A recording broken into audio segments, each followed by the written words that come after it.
of that every time I see you. Brittany Moffitt! You had a great run in that video. You did something. I don't know. I apologize for my continuous obnoxiousness Those in notes. those videos, too. Those notes were great, though. Thank you. You were like doing crazy runs, and we were just goofing off. We're rolling. How about that? Cool. What were they talking about? I have Brittany Moffitt on, folks, and before I get into how wonderful she is, we did a show in Palm Springs together maybe 2 months ago. I don't know. Time is April 6th. all right. Through the 8th, I Well, think. so we were in Palm Springs, and at some point, if you look on YouTube, I don't know, I'm really Googleable. She probably is too. So Yes. you can find random videos. Oh, I think I put it on my Instagram account, and there's stuff in between all of these heavy rehearsals and stuff. We would just lose our minds, and you could see this kind of sound check, Yeah. sound check. And it's just all this random crap happening. But anyway, Brittany Moffitt is here, and I always say at the end of the shows, "Oh, you're gonna love her. You love her now, don't you?" You guys are gonna fall in love with Brittany Moffitt. Do I say Brittany Lee now because I just know you as Brittany? But Brittany Lee Moffitt is what you have all over your stuff. Yeah, that's my full artist name. Full stage name. It's so Yeah. funny because some it's people. also my full real name. Oh, nice. Some people shorten or slightly change the name for like the stage show, and you're like, "No, I'm giving them everything. Yeah. You got to take it all if you're gonna love me. Take it all." Yeah.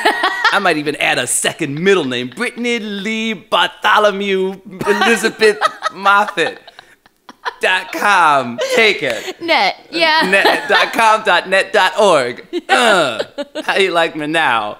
It's taken me at least 3 days just to type out her damn name, but I love her music. Yeah. Singer, songwriter, but we'll get into cool stuff. But I always give everybody as much front end as possible. Insert dirty joke here. And she even like battling the demons, and we talk about working with different things that might bring a person down. Her personal demon was alcohol for a minute, and she has not only overcome it, but has turned into this being of inspiration. I haven't had that particular battle in life, but you inspire me to constantly stay positive because I love who you are so much. Like being around you is like a big hug with candy. You know? It's very interesting to be around you.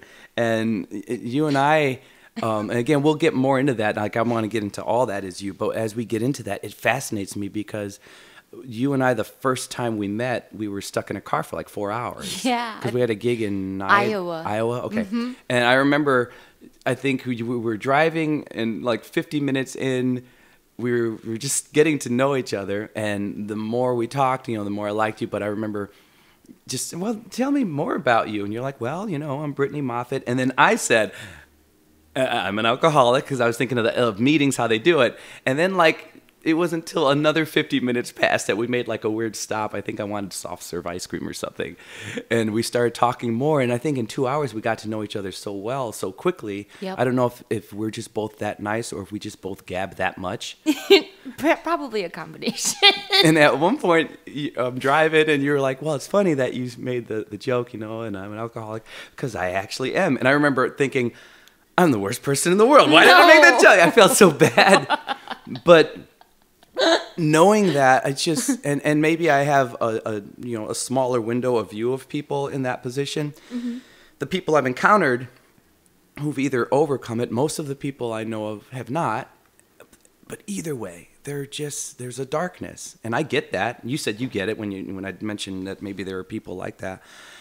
But you're ridiculously enjoyable to be around. It's ridiculous. Like it's so it's inspirational to be around you, and that's without thinking about plight. It's just thinking about someone who's a wonderful person, who's a nice, positive person. You make me so happy. No. When I'm around you, and it's Thank you, just Robbie. crazy with everything that you've gone through. And everybody, life sucks. Anything that you're still going through, the presentation you bring to the table. And this isn't just like a 15-minute superficial thing. I've spent hours upon hours with you, long days with rehearsals and frustrating situations at some of these things. With, people, when you're in the business and you have to do a fly date, we're doing well enough to where when we do fly dates, there's a lot of production and it's very cool, but you can't always get everything you need as if you're at home. Right. I think I've been lucky enough to where like 90% of the time when I'm on a fly date, it's pretty laid out the way I want it. Mm-hmm. But 10% of the time, you're in some different state where maybe they don't have the same production and something. There's always something. Or you working with a producer who can't seem to sound check correctly, something. And it's frustrating because we're going through all these rehearsals. A lot of times when you're flying to do a super huge event, wherever it may be, it might not be your exact show. So you're already thinking about these other songs and arrangements, and then all of a sudden you can't hear your voice as well. It's so frustrating. Yep. But we love our job. But to be to be in it like that, and it's rough to be in the shit next to Brittany and have you still be this wonderful person. Even when we ran into like the worst snag ever, like right before showtime. Oh yeah. You and even like griping with you was pleasurable. So Robbie, thank you. Yeah, so anyway, this is Brittany Moffitt, singer, songwriter, and just life trooper, man. So that's who we're experiencing today, and I've been dying to get you on here. You know that because it intrigues me, your ability to rise above to defeat and then to still stay positive, when you encounter people. It fascinates me. And I want to get into this too, the fact that you keep away from a certain substance, but you work in an industry where you're surrounded by it. Yeah. There's an old movie that came out in the 90s called New Jack City. I don't know if you've ever seen it. Mm-mm. And Chris Rock is brilliant in it. He could have been a serious actor based on that. And, he didn't. But he plays actually a drug addict. And there's one scene where he's working for the police and he goes back in to like a drug lab and he's like looking at all the pills and he's packing them and you could just see him start losing his mind and stuff. And I just feel like, well, that you're gigging in bars. Mm-hmm. I mean, so you're just, I don't know how much you can physically lift, but inside you're one of the strongest people I know. Thank you. I'm working on the physical part. Fair enough. Okay, but anyway, let's back up before we get into everything else. Were you born and raised in South Bend or near South Bend or no? I was born in South Bend and raised throughout the Michiana area, which is Michiana area? Yeah, I haven't heard that. I know. It's like a mix between Indiana and Michigan, and it's just sort of the region where it's like... Is that like LaPorte? Is that kind of... And then I guess Michigan City, Indiana is right around... Okay. So it's like Michigan City to, like, I think Elkhart... I don't know if Elkhart is considered Michiana, but it's just kind of what people call that region of northern Indiana and southern Michigan. Mm-hmm. I've not heard that term, and I grew up in northwest Indiana. That's interesting. Yep. Nice. Michiana. Okay. So around and about the South Bend-ish area. My hometown is New Carlisle, Indiana, which is it's about 25 minutes west of South Bend. Okay. It's a small town, and that's where the Moffitts, my father's side of the family, they still reside. It sounds so quaint when you just say it. I know. With the last name. Oh, the Moffitts. The Moffitts live there. They're right by the Ingalls on the hill. It is a town on a hill. Is it really? Yes. Oh, good Lord. And nice. like trains go through it, and there's Are you near countryside. Amish community at all? That is further south. Okay. Mm-hmm, south and east. Years ago, I was in an a cappella group, and somewhere in that direction, we did something at an Amish... Like Napanee, Bremen? Oh, man. Napanee! Or Shipshewana. Napanee sounds familiar. That might have been it. Napanee's super Amish. And it was weird because there was one kind of center where they had a restaurant and stuff, and it must have been for tourists or something, because that's where we performed. But I remember thinking, like, but these are lights. There's electricity here. Why are they using these? Where's the candle? And, but no, anyway. Well, that's cool. And so, folks, the other thing that you should know about Brittany is she's a stellar singer, a great songwriter. Your voice, man. Thank you. You hit such amazing notes without care. when I see you, I work with so many people, and there are certain songs, guys and girls, that you know you just cringe at, like, oh man, that one just kicks my butt. I don't know if certain songs kick your butt.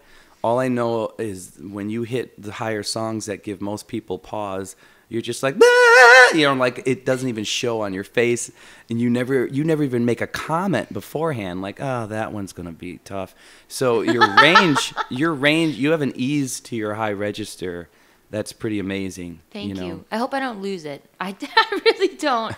I'm focusing, or at least trying to focus on my vocal health. Yeah. Allergies are playing a role in that. That's tough. Yeah. They can shut you down for a month. Yes. I'm not very good. I could always improve my, like, the way that I take care of my voice, my technique and stuff. Sure. You know? But thank you. Yeah, man. It's pretty amazing. And I don't know, the steaming thing, hardcore steaming has worked for me. Like the little steamers that people buy, for some reason that hasn't worked out well for me. I have to just take a super long hot shower or the works gym. too. Nothing has been better for me than like going to the gym in the actual steam room for 10 minutes. There was a time where I was doing that every day, and man, did it make a difference. Yeah. Huge difference. I need to find a place with a steam room. Where I swim, they don't have one, but that's totally understandable. It's the Croc Center, which is run by the Salvation Army. Croc Center, so they sell all those shoes there? Or? No. Although you have to wonder. You have to walk in with Croc. It's Croc Center. Crocs only. No, that and I hit one of those kind of cold. I don't know if it's called cold. It was something, but yeah, I went with heavy vitamin C, and I found this little. I don't know. It looked like cough syrup, but it was like echinacea, vitamin C, and zinc, all mixed in with like blueberry. Yeah. And I was doing that like 4 times a day, maybe taking the cough medicine like twice a day. But the steaming and the vitamin uptake has helped. Helped a lot. I mean, I have this weird thing. It's like this B complex vitamins, and then the C vitamins, and then this sort of zinc magnesium thing, and then fish oil. Awesome. I was told that some of that stuff helps just for the joints because of all the jumping around I do on stage. Yeah. And I noticed physically I feel better. It didn't happen in a week or a month, but after like 6 months, I just noticed when I get sick, it seems to be a shorter duration. And my muscles feel better because it's so tough because what we do, we're jumping around on stage, but then sometimes we're stuck in a car or a plane. Yeah. A lot of sitting, and then for 4 hours in the gig, it's a lot of jumping and hyperactivity. I don't know about you, but I'm trying to get better at it. But I used to play sports. I used to play football when I was a kid and in high school and stuff, and I would overstretch. And even if I go to the gym, I'll stretch for 25 minutes. But gig, I can't. Even 5 minutes I should, but I don't. And eventually something's going to give. I'm going to be on stage, and there's going to be this weird, like my calf is just going to shut off or something. It's going to happen because I'm not stretching before shows, and I'm fairly active, when I'm doing my Yes, thing. you are. It's pretty amazing to watch. Oh, thanks. And be a part of, yeah. So eventually I'm just going to be in the middle of like Uptown Funk or something, and I'm just going to fall down on my face. No. And then scream, my leg! Or so. Those aren't the words. yeah, people are going to think like, oh, he's improvising. Look at this guy. Fancy. Is this art? Everyone drops to the floor. My leg, my leg, my leg. We're like, and then no. I become like a YouTube sensation. So then I'm trying to pull a calf muscle every show because that's my thing. Oh, it's the my leg guy. Oh my God, he's here. People see me at a mall. Please, can you drop to the floor and do the my leg thing? Yeah, can you sign my leg? Oh my God, my leg. So anyway, yeah, overall health, man, it's tricky. But the steaming thing seems to be the quickest fix for me. I need to find a steam room. I need to do that. My youngest brother Daniel, who is a kind of a gym rat, he's pretty good with the workout regimen. He started doing the gym thing, and for other reasons, he told me to do the steam room. He's like, it almost feels like you got a massage or something. Yeah, you're and sort I of noticed cleaning that. yourself out. Yeah. Opening up your pores. So you have not only do you have this sick range, but you have like jazz skills, man. Oh, And it's amazing because you can sing like a full-on rock show, because I've seen your rock show. But then you can slip into this kind of jazzy mode, and you have the skill and the knowledge to do so. You know, it's really interesting, the different sides of you. So where the hell, what? So first off, like what was like rocking your world when you were a kid? What music did you like? Or did you like to sing? It was all over the place, but I mean, I grew up with a lot of rock and roll, and like my dad listened to a lot of rock music, and that's what I heard often. I loved the grunge era. I just was always drawn to that. But then, Were you a Chris Cornell fan at all? Yes. Oh man, that really stinks, right? Yes. I've still been listening to his first solo record, Euphoria Morning. It's so good. When it came out, I loved it. There's a song, what is it called? Something about going to heaven, or if I get to heaven, or Say Hello to Heaven. Yes. Is that on that particular one? Do you remember? It's not on that record. Okay. No, and I think that's another group, the Temple of the Dog, or I Yeah. don't remember that group. Oops. I'm learning that one now for just this unplugged thing, and man, what Cool. a tune, and his delivery.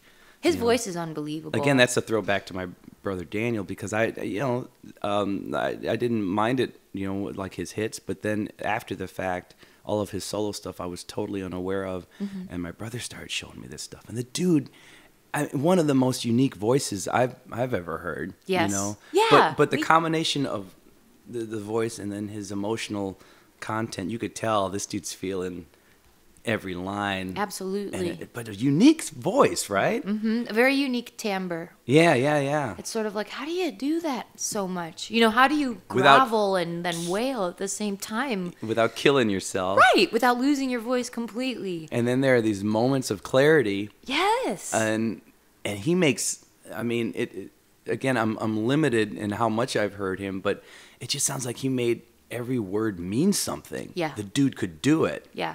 It was really. That was a unique voice that probably should have been more famous than he was. Well, yeah. In the 90s, Soundgarden, they were explosive. They were a part of the grunge scene. They were like kind of the pioneers. One of the pioneer bands anyway. But yeah, I mean, over time, they just sort of kind of like went into the ether. Although I'm sure Soundgarden fans are like, no, that's not true. He was still the greatest singer of all time, most famous person in the world, more famous than Taylor Swift. Yeah. Like the diehard fans would think that. Yeah. But yeah, he it seems like as a soloist even, he should have been even bigger, because the dude had something to say, and I just liked his instrument, and I liked how he used it, man. Yeah, you're right. There's his solo records. I did notice when I went to listen to Euphoria Morning to mourn the loss of him. Yeah. There were a bunch of solo records after that I'd heard about one or two of them, but there were like many more that I did not have a clue about. Yeah. And apparently they're all amazing, but they didn't really get much press or anything. It was more this kind of specialty thing too. Like I was hearing, some of his covers too, like the Billie Jean thing. And Nothing Compares to You was pretty cool. I don't know if you've heard him do that. And I want to. Yeah, I've seen that floating around. Yeah, you can YouTube it. So you were heavy into that, and then were you singing any of that in your youth, or not really, just more? Well, it's weird because while I grew up with that and was fascinated by rock music, my first cassette. Well, I mean, I listened to a lot of my father's cassettes, but the first cassette I ever purchased was Hanson. Oh, yeah. What's Middle of Nowhere? Was that the Mbop? Was that on there? Yep. Yeah. As soon as that hit MTV, I was just like, what? And how old were you? Oh, I was in grade school. I don't remember. Definitely before, 10. I don't remember. I was little. And I was in love with the drummer, Zach Stockton. It was the drummer that got you, not the lead guy. He was the youngest. Yeah. Taylor, everyone loved Taylor, so I think naturally... He was a pretty fella. Yes. I was inclined to be like, okay, everyone loves him. Isaac's too old, but he was handsome, and the older he was probably, like 16?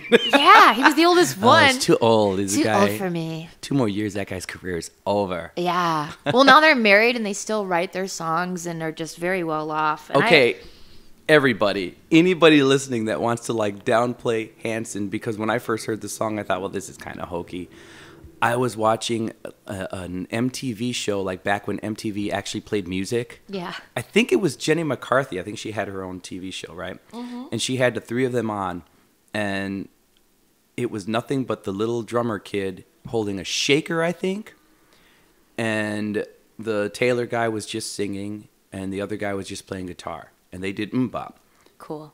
Clean. Yeah. And awesome. It was so tight. Yeah. Their vocals were perfect. Yeah. Perfect. They're and that musicians. was it. I never could say anything about it. I just thought, well, these dudes are awesome. Yeah. They're awesome. Yeah. And I would say that. Like, nobody would believe me when I would say, Hanson's kind of awesome. Yeah, they know what they're doing. They really do. They carry their own and they do it well. They carry their own better than most. Yes. Yeah. Mm-hmm. So that changed my whole opinion of them. Yeah. Yeah. Now I'm like, hey, I wonder if I could find another unplugged version of Bop. Yeah. So it really made my YouTube search history kind of weird. But but those dudes are talented. All right, so then I can see that. Well, I saw that was a cassette tape I owned, and then I owned Alanis Morissette's Jagged Little Pill. Of course. I loved that album so much. Yeah. And then No Doubt Tragic Kingdom was another cassette I owned, and then the Spice Girls, and then so it was kind of like I went down. That's eclectic, though. I mean, yeah. From grunge, with grunge and that's. I wasn't just one or the other. Yeah. It was very, I like really consumed and absorbed a lot of what I heard. I mean, and I guess maybe in the 90s you could kind of mix those together more. Sure. I don't know. Maybe that's not true. But, Well, I mean, from a pop radio stance, you could, because they all became, kind of pop hits. Yeah. Even the grunge stuff was huge. Popular. Yeah. Yeah. Yeah. So I did You that. didn't have to go looking for it. Right. Right. Not like how you have to today. It's cool, but it's also frustrating. But yeah, and then the older I got, I just naturally branched out. I discovered like indie music because of the people I was hanging out with when I was in my teens and the underground shows I was going to and all that. Where were you? Like, would that be more Chicago based, or even in your area where they're Actually, Elkhart and Goshen. nice? Yeah. And you know what? I went to shows. And it was very like hardcore emo kind of stuff. Sure. That was popular at the time. Excuse me.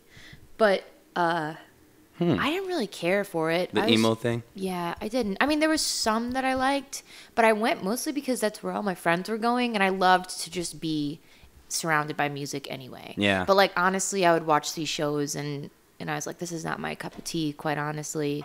But this is where everybody is right now, and this is a sound that is like popular right now, and I want to absorb it anyway. And then I still listened to my own weird indie stuff that was coming in from mixtapes from friends that I made online because the internet got huge, Was that like MySpace? I was going gonna say MySpace era. The one thing that, I mean, nothing's compared to MySpace, and some people listening might not even know what that, like, what? What's MySpace? Yeah. Before that, there were even phones with cords. Yeah, I know. Can you believe it?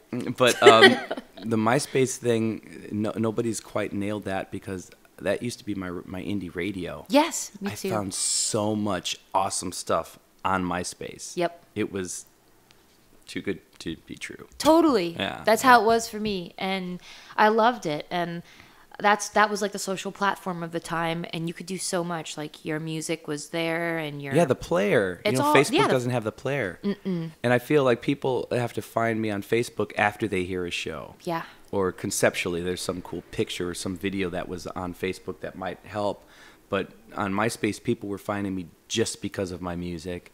And then they were looking at a picture or something after the fact. So this is so weird. It's so reverse. It's a different way. Instagram works really well for me too. I love Instagram. It's funny because Instagram works for my music, and it really works for the podcast. Yeah. So it's so weird that MySpace actually offered audio, where now I'm picking up stuff that's purely visual for the audio crowd. Weird. Yeah. So then when did you start training and stuff? Well, I mean, I've been literally singing ever since I was a little girl, and I know that you hear that often from lots of people. Yeah. But that's just my story. So, yeah. Oh well, take it or leave it. It's like. And as far as any kind of training goes, like piano or anything like that, or or was it choir? Was that first, or choir was first? Okay. I mean, grade school, high school. Grade school. Okay. Ever since I was teeny tiny, just because I wanted to be wherever people were singing and acting and stuff. You know, Yeah. I just was drawn to that, so I did that.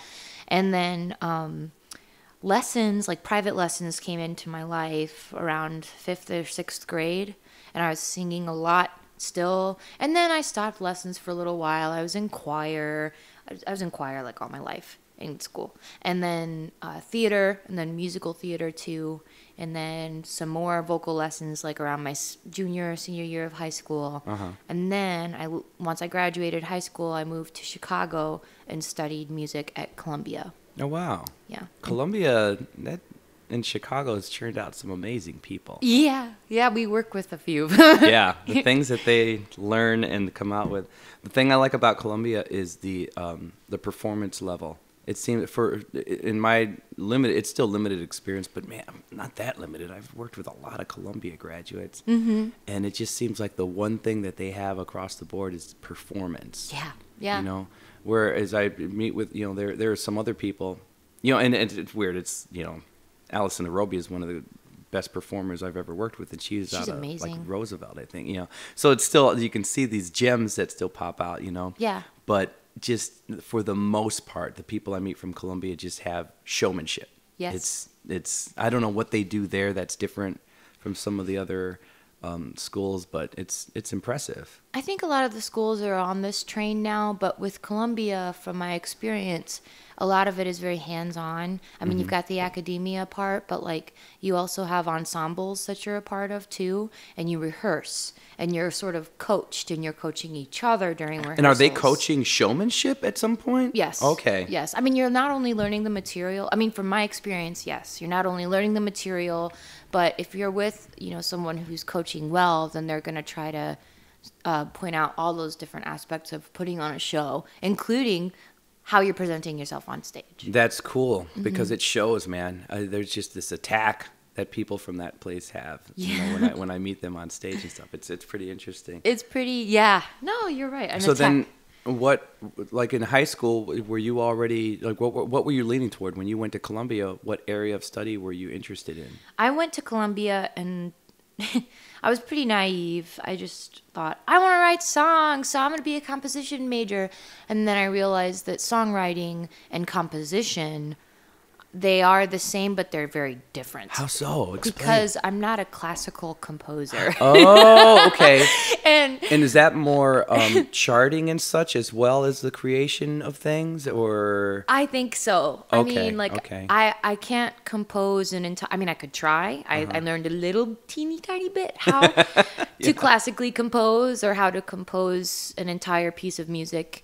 But as a songwriter, I come up with melody, lyrics, and, like, block chords. Nice. That's my ability. You know, chordal structure. Are you writing most of, like, all of that then? Are you doing most of your music and lyrics and then you're handing it over to whoever to stylize or whatever? Or is it primarily, because I always see you online playing something when you're presenting an original and stuff. I do as much as I can in terms of, like, songwriting and composition or arranging. So I try to take it as far as possible in terms of, like, what I want the song to be like. Yeah. But with, like, the last EP I released, Acceptance, I collaborated with this producer named Drew Mantia, and I brought him basically piano and vocal demos of the songs I'd written, and then handed them over to him, and together we spent time transforming the songs. I let him be creatively free and open to come up with ideas that I wouldn't come up with. How'd you like his style? I loved it.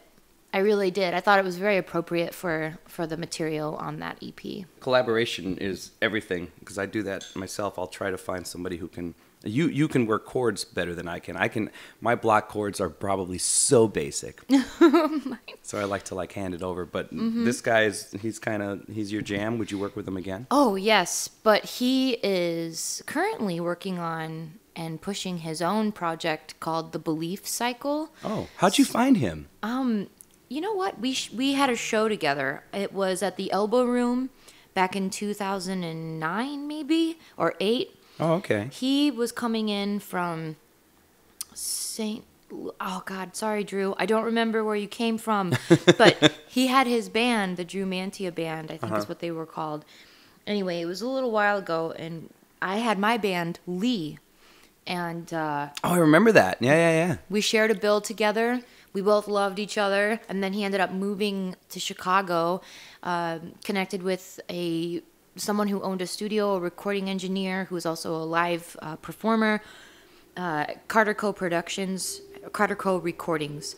And Drew started his own production company through there. Okay. And then said, hey, we need to work on something. And then eventually When you and I first met, we were on like a cover band gig, and on that big long drive we took to wherever. Where was it again? Was it in Iowa? Iowa. Mm-hmm. You were just talking about doing some solo stuff because you were doing some band work. Yeah. So when you crossed over, well, let's backtrack a little more. Like you're training in Columbia, so you decide, all right, composition might not be where I want to be. Oh, so yes. then where did you do? Where did you switch? Well, then I kind of realized that I had made a silly move and and thought, well, they don't really have what I was looking for. Although, unbeknownst to me at the time, they were creating what I was looking for, which was a pop music program. And but until in the meantime, I decided to keep going to Columbia, and I switched my major to vocal performance because I thought, well, I might as well work on my instrument. Nice. And so I did that, and it was interesting because I would audition for ensembles. The first time I auditioned for an ensemble, I wasn't accepted into any. They thought that I needed more training and more like experience, I guess. But then another singer was like left one of the pop rock ensembles, and then they thought, we'll take Brittany. And I was nice. So it was kind of like I was very lucky. Yeah. And then I was in a jazz combo. I stayed with that jazz combo for a while. I had a private voice instructor I studied jazz with her, and I loved it. And so was that your first real introduction into jazz stylings and stuff? Was it when you went there, or when you started doing that? It was real. Yeah, it was when I really willingly dove into the jazz world. Man, that is so because some of your choices, and I mean, you must have really taken to that, because when you and I have sung together, and you've seen just an avenue where you could go there, you have some jazz chops, Thank you. Melodically speaking, and you know how to really dance through the chords properly. I try and I like that challenge. I mean, more often than not, and I can remember some really embarrassing moments at Columbia when I couldn't hear the changes. And I'm very grateful for my jazz combo instructor. He's a guitar player named Bill Boris. He would always give me CDs to listen to, like vocal or exercises and that were meant for jazz instrumentation. Like a guitar player was supposed to practice these, but he wanted me to practice them too, so that I could properly hear vocally changes. Yeah, vocally. Interesting. Okay. So that I could hear the changes. You're basically singing like guitar riffs? Yeah. Wow. I was basically being taught how to use my voice as an instrument, like someone would play the guitar or something. That is so cool. Yeah, and I really love that, and I always look at my voice or think of my voice as that. We did when the second show I ever did with you. I think I was the one who was kind of losing my voice, and we brought on you to kind of help cover. This was like a weird outdoor gig, but still, I knew of you as kind of a pop rock singer. And on that gig, and the first gig you and I did together was kind of pop rockish. It was this big 4th of July celebration. But you did this. Nervous. Yeah. Oh, really? Yeah. You did so well. Oh, Thank you. Thank you. Well, you did another show with me, and we were able to do like "Let's Stay Together" by Al Green, and then you sang that song, and that's the first time I heard that. Like you were doing some of your choices were kind of teetering on jazz. And I remember thinking, like, oh, man, listen to this. Oh, I'm glad Yeah, I was really taken by that. But the funny thing is, well, okay, so you obviously started to excel because I get to hear the result of this, of you singing like a guitar. But then that started spawning just different directions in writing. Like, when did you really feel good about songwriting then? Well, I had written, like, pieces of songs coming into Columbia. Could you already accompany yourself a little bit coming into Columbia? Barely. but Oh. I did. I tried. You know, there was like, for instance, Did you take lessons? yeah, voluntarily, and then not, because we had like keyboard courses and things like that Oh, that we nice. had to take. So whether I wanted to or not, I had to learn how to play at least basically the piano, you know, the keyboard, That is awesome. Wow. which was cool. Why did I not go to Columbia? It's okay. Wow. Well, you know, that's another discussion. But I love Columbia. That's when you're a but- guest on my podcast, Robbie. Yeah, kind of. Then we'll ask questions about you. Yeah. No, seriously, man. So that's No, Columbia amazing. had so much to offer, and honestly, I came in. I knew my voice was good. I knew I loved to sing. Yeah. But I was really shown what it was that I needed, and Yeah. I was really given a lot more than even today I can give them credit for. You know, like I'm just very grateful for the opportunities that were given to me at Columbia. So And- people out there, I mean, the more you educate yourself, the better you're going to be, and the more prepared you'll be for whatever you want to do in this crazy music game. Yeah. Right? And you're a Yeah. tribute to that. Well, thank you. Yeah, I mean, and you also have to realize that when you're done, you got to do the work, because I feel like, and that's what I was going to say earlier with like music school or any college, you kind of have a safety net, you know, because you're being guided and you're being helped and you're given tools and all that other stuff. But then once you're done Yeah. and you go out there, like if you don't make connections while you're at an art school, good luck. You know, it's like, Wow, yeah. it's good to, I mean, people can, but like that's what really helped me. That's why I say I'm Networking lucky. before and after the fact are super And I didn't huge. even, I didn't even mean to network, but like people were just You're Brittany recommending. Moffitt, though. You're that person. I was also silly and drinking a lot, but thank you. I don't know. I was. It was Yeah. a very strange double life, I guess, that somehow was like a single life at the same time, because in the ensembles that I was in and the people that I worked with and the stuff that I did, like you said, in this industry, it's totally okay Yeah. to drink. But I do remember that my private voice lesson teacher, Mimi Rolfing was her name. I remember like my senior year, she kind of told me, you know, be careful when you're drinking. You know, and she kind of like said it to me, and it caught me off guard. Oh, wow, interesting. Because I didn't realize that anybody was watching me that closely. Sure. And I don't know if she could just see how I was doing physically, because I was, like, some of the pictures of myself I see at Columbia, I'm just like, what? Like, I gained like 30 pounds. I was red and swollen constantly. I was a hot mess physically. I really was. But, in terms of, you know, what I Google her now, people, because she's gorgeous. Thank you. That's been a benefit of sobriety, is getting all the ickies out. And You and your technical medical terms. I know those ickies. Get the prescription of your anti-ickies. But anyway, yeah, I had that warning from her, and then occasional warnings from other people. Interesting. But then somehow through that, you were still honing the craft, which is good that you did come out with this knowledge and ability, you know, Yeah. while in this kind of hazier period. Yeah. But because when did the focus, you know, it seemed like you were constantly focusing on altering what you were learning based on where you wanted to be.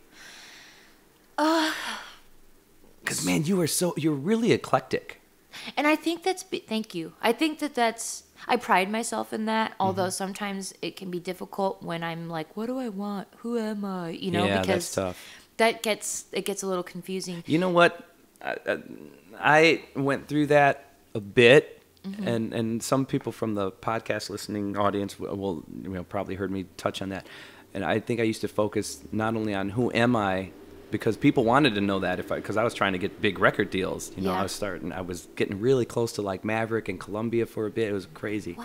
But they wanted to know who are you? Who are you? So I had to like focus on who I was as well as music, you know, like personally and musically, and it was really tricky. Yeah. And what I hated about it is I'm primarily a soul singer at heart, you know, but I loved different rock tunes. I loved, whether it was like the Beatles or even like pop rock, like Bon Jovi. I like singing Bon Jovi. I enjoy singing Dead or Alive. Yeah. I like it. It's a great tune. It is a good song. And I like the rasp, Uh-huh. And going to rock actually helped me in soul anyway, because I was, when I first started singing, I had this soft, like, kind of Smokey Robinson thing, Yeah. And I couldn't do anything else. And then my first band didn't want to do any of that stuff. We had to do a lot of, Mellencamp and stuff like this, and stuff that would have a rasp. And I was destroying myself at first, but as soon as I figured it out, how to, like, whatever, The healthy rasp. grooving with groove hand, putting that gravel that didn't hurt. And Yeah. when I figured that out,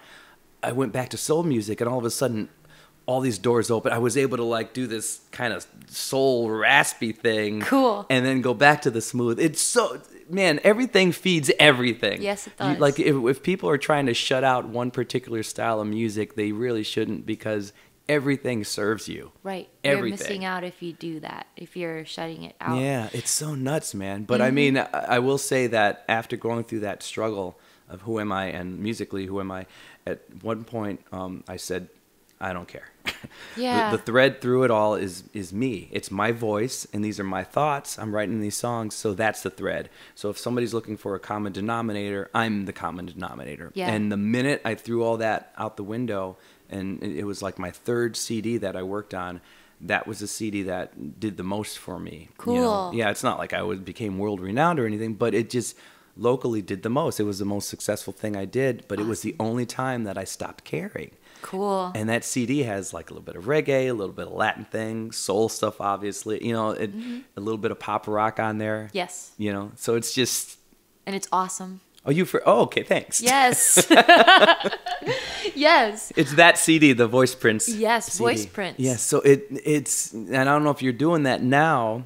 I mean, I it think sounds you gave like me you're a pretty eclectic when you write, Yes. but that served me when I stopped caring about the niche. Mm-hmm. It's huge to do that, And I think I'm still on that journey of not caring and caring. Everything you write and create is you. Yeah. So stylistically, if somebody really wants to know, I mean, and then the more you're you, somebody will give you the description. Right. Somebody once told me after seeing a live show of my original music, oh, you're kind of like a Dave Matthews meets Marvin Gaye. I don't know if that's dead on. That sounds accurate to me. Okay, cool. But at least it's a description. Yeah, exactly. So now when people ask me, I'm like, oh, well, somebody once said, and I just use that because I can't. I really can't. Because in the meantime, all we can say is, yo, what style? And you could just say, well, Brittany. Yeah, I'm like, and then to be Spears? No. People always do that. Oh, Britney no, Spears. no. And I'm like, I do like her, but no. No. Yeah. But our style is it's just us. But I think eventually when if you don't care about that and you do it, the world gives you the description. Somebody's going to say something, or someone's going to write something, or exactly. and then you'll have it. And I rely on that, because otherwise, you're right, Robbie. It's really hard for me to explain it when people ask. Yeah. I'm just like, come to a show? I can't, Well, for a while, I was rattling it all off. Like, well, I like everything, so it's everything. A little bit of reggae, a little bit of rock, a little bit of soul. And I was just giving them everything. And then I thought, well, first off, I'm being honest. And secondly, maybe they'll like one of those styles. Like, oh, yeah, soul, great. Oh, reggae, I like that. Yeah, I like that one. Yeah, so it's almost like, yeah, no, come on, I'm going to make chicken and burgers and tacos and pizza. And that's how I like food, too. So maybe somebody will just say, oh, well, I guess I'll go if there's going to be pizza, musically speaking. So it actually, you can flip it and use it in your favor in a way. What style? Well, all styles. Yeah. Just come and find out. Experimental. Well, the thing about you, though, is your stuff's eclectic, but it's very unique because you, for all of the skill that you have vocally, you also have a unique sound. You have a unique sound, and the way you use it uniquely. It's really interesting what you do with your voice. Oh, thank you. Yeah, people need to just listen to her because you're going to hear hints of, oh my God, there's a style that you have. And it seems to flow between, you can do like an Etta James almost sound, and then there's almost this kind of Janis Joplin-ish thing or a Joan Baez-ish thing. There's this weird it goes everywhere. Your voice goes everywhere, and it's really enjoyable because none of it, I mean, none of it sounds like those people. There's just a similarity to the style or presentation, but it's very unique to you. Oh. And that's really cool. And Thank so you. people look for that. Look for Brittany Lee Moffitt just because of that. You're going to, she's going to give you the gift of giving you so much. So you can listen to a track and say, oh, I'm not sure about this one. You know now, based on this conversation, that when you go to the second track, it's not going to sound just like the first one, you know? And that's what I tell people when I give them, you know, a voice print CD. I always say, you know, if you keep scrolling, you're going to find something you like. Yeah. Yeah, and I feel pretty good about that because stylistically and attitude, it's kind of different, you know. Exactly. And that's your stuff. Your stuff's very unique, and it's very different from kind of track that I hear to track, you know. And I just love your voice. Thank you, Robbie. You know, and ditto, I feel the same as of you. And I think voice prints is a very appropriate. It's cool. It's a very appropriate title. For the CD, you know, just voice prints. Like, this is what I can do. You're showcasing yourself and all of the things, all of the genres you love to sing and how well you sing them. And I think that it's very clever, and I like it a lot. Yeah, it's weird. I had this this song that that I was going to use, and it was going to be an a cappella song, and I just never put it together and thought, it might be too hokey, but it was going to be called Voice Prints, or Voice Prints in the Sky. And it was this basic, the message of the song was basically, when I die, when I'm gone, you know, I'll always leave these voice prints in the sky. Cool. You know, so every song that I've ever recorded or whatever, you know, always be those voice prints in the sky. And, awesome. you know, and that's kind of the concept. That's what I'm leaving behind when I go. It's a great thing to leave behind. Voice Prints in the Sky, which would have been too long of a CD title, by the way. But the song, the song Voice Prints in the Sky, maybe someday I'll have to do some kind of extra track or something. You should. I would love to, especially if it's a cappella, if you have an arrangement, a vocal arrangement. I love that stuff. So it just never made the, and it's kind of tragic in a way because it just keeps talking about when I'm dead, you know. Hey, we're all headed there. Yeah, I'll have to add a third verse of like how I think it'll happen. You when that train hits me or whatever. Yeah. I don't know. Or when I explode for no reason. Yeah. Ooh, Explode for No Reason is a great song title though. That's like no a hardcore rock song or something. Or somebody who's like very sexually frustrated and has no self-control. One of the two. There's a lot of subject matter that can go there. Ooh, don't date him. He explodes for no reason. Awesome. So anyway. That's perfect. Well, I'm just glad that even though you're looking for the description to match what you're doing, I just love the fact that you're a machine, because you're a machine, dude. Thank you. I feel like every second I find you online, you're writing or you're doing something. I mean, when did it hit you, or when did you start that journey? Because I don't know if it was that long after we first hung out, because I started seeing the solo stuff come out, and I started seeing, the Lee thing happened, but I constantly see you doing solo shows, or do you sometimes have accompaniment as well? Like occasionally. Okay. I used to, when I first released Acceptance, I had a full band and continued, when I moved to back to Indiana, I would bring out that full band for a while, but then it just got to be to a point where I took the chance of performing solo more often, which was just singing and accompanying myself on my keyboard. And I realized I wanted to improve that skill. And so I did. I kind of stopped bringing out the full band. Yeah. And it's just that everybody's busy and everyone's on high demand, and that's incredible. It's hard to do, to keep that going with original shows. Yes. I feel like when I have new material, which I'm actually working on at the moment, I'm just gonna have a better method of when to bring people in and when not to. I'm not gonna be so dependable on the band as I was before, or at least I'll be dependable in a different and smarter way. Yeah. As a songwriter who I want to bring people in. I thought that I wanted like a band effort, and I thought, but I don't. I want to write my songs and do your thing and do my thing, and then have people come in and play. Yeah.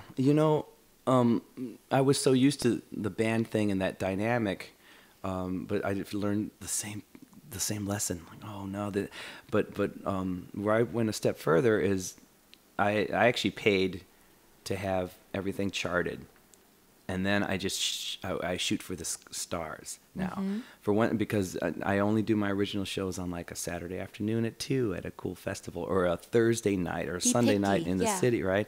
Because I know that the best of the best in the city are working. Yep. So nobody's going to do an original show with me on a Saturday night, including me, because my biggest paying gigs are these corporate things that I'm doing. So by limiting the timetable to a place where most working musicians are available, and then having the charts ready, it's been 2 years since I've had an original band rehearsal, which stings a little bit because I'd love to have one just to make sure it's perfectly tight. But I get Chris Siebold's. I get these people who are just... They know your music. They know the music, but they know everything. They know music. They're pros. Yeah, I get these people that are so ridiculously good. Yes. And I let them know, like, well, it's an off time. If you have fun, come back. And thank goodness they all have such a blast. It's great when one of these like working musicians who's done it for the first time turns to me and says, hey, when are we doing this again? Like, okay, because it's off time, it doesn't pay as much. It's a good feeling. It's a great feeling. Yeah. But my whole gig is kind of a party anyway. Yeah. Like the way, whatever it is. And, well, you've seen one. Yes. It's kind of a musical party. Yes. And it's lots of solos because I bring on these amazing people. So I keep feeling like, I know I don't have a solo in this song, but you're doing one right now, Right. So, but having the charts, picking the right timetable to do it, and then just finding and then shooting for the stars has worked pretty well for me. Yeah. Though you're in a good place, because once in a while you'll hit a Friday night. You know what? I've discovered that is what's happening with my solo material. I'm just being hired or being invited to these festivals and these Friday nights and occasional Saturday nights.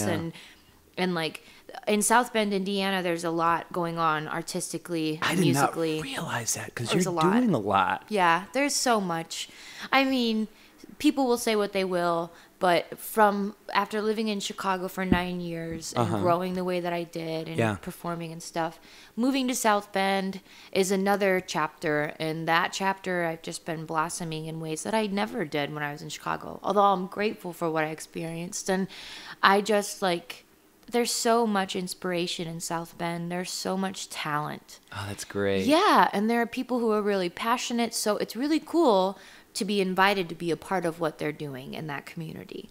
And well, you're a standout, man. Thank you. Well, it's crazy. Yeah, I didn't realize that in a year I would be able to do the things, and I would be asked to show up in the way that I'm being asked to show up. Yeah. And I'm excited because I don't know if I'm going to be staying in South Bend for the rest of my life, but I know I live the kind of lifestyle where it's like I could go wherever and I'll be all right, But I've had to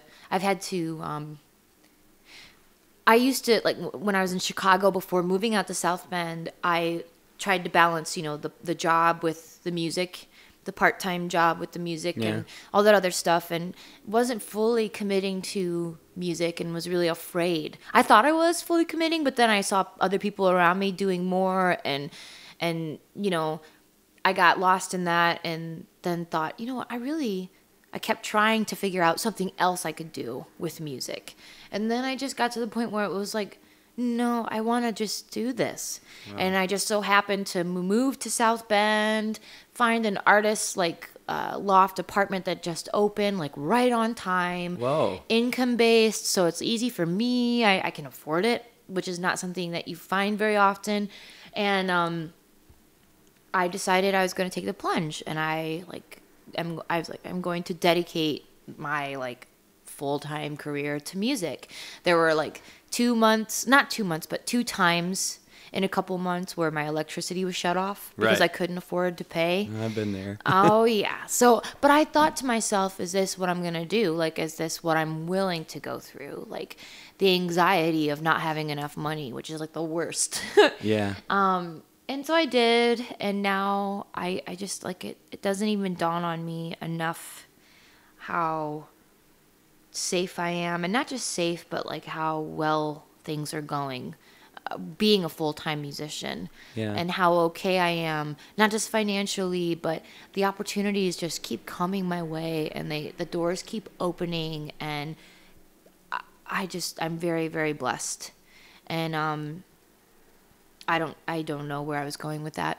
Well, you know what? You put the work in. Yeah. You know? And I mean, you have the vehicle, you have the musical ability, you have the voice, you have the look. You know, I mean, because of your voice and your look, you're able to, you know, you dance in this corporate world with me once in a while. You know, where you're able to still get that occasional great paying gig. Oh, you yeah. know, and I, you know, sometimes globetrot a little bit, or all Yeah. that stuff, or even just doing the high. So it's you're built to do whatever somebody asks, which is pretty awesome, and I think that helps. Thank you, Robbie. And that's the thing. Like, I remember going to an alumni panel. I was invited to an alumni panel at Columbia, I think last year, or maybe the year before. But I was invited to come and speak about my experience. I know Nicole Garza did one too. Yeah.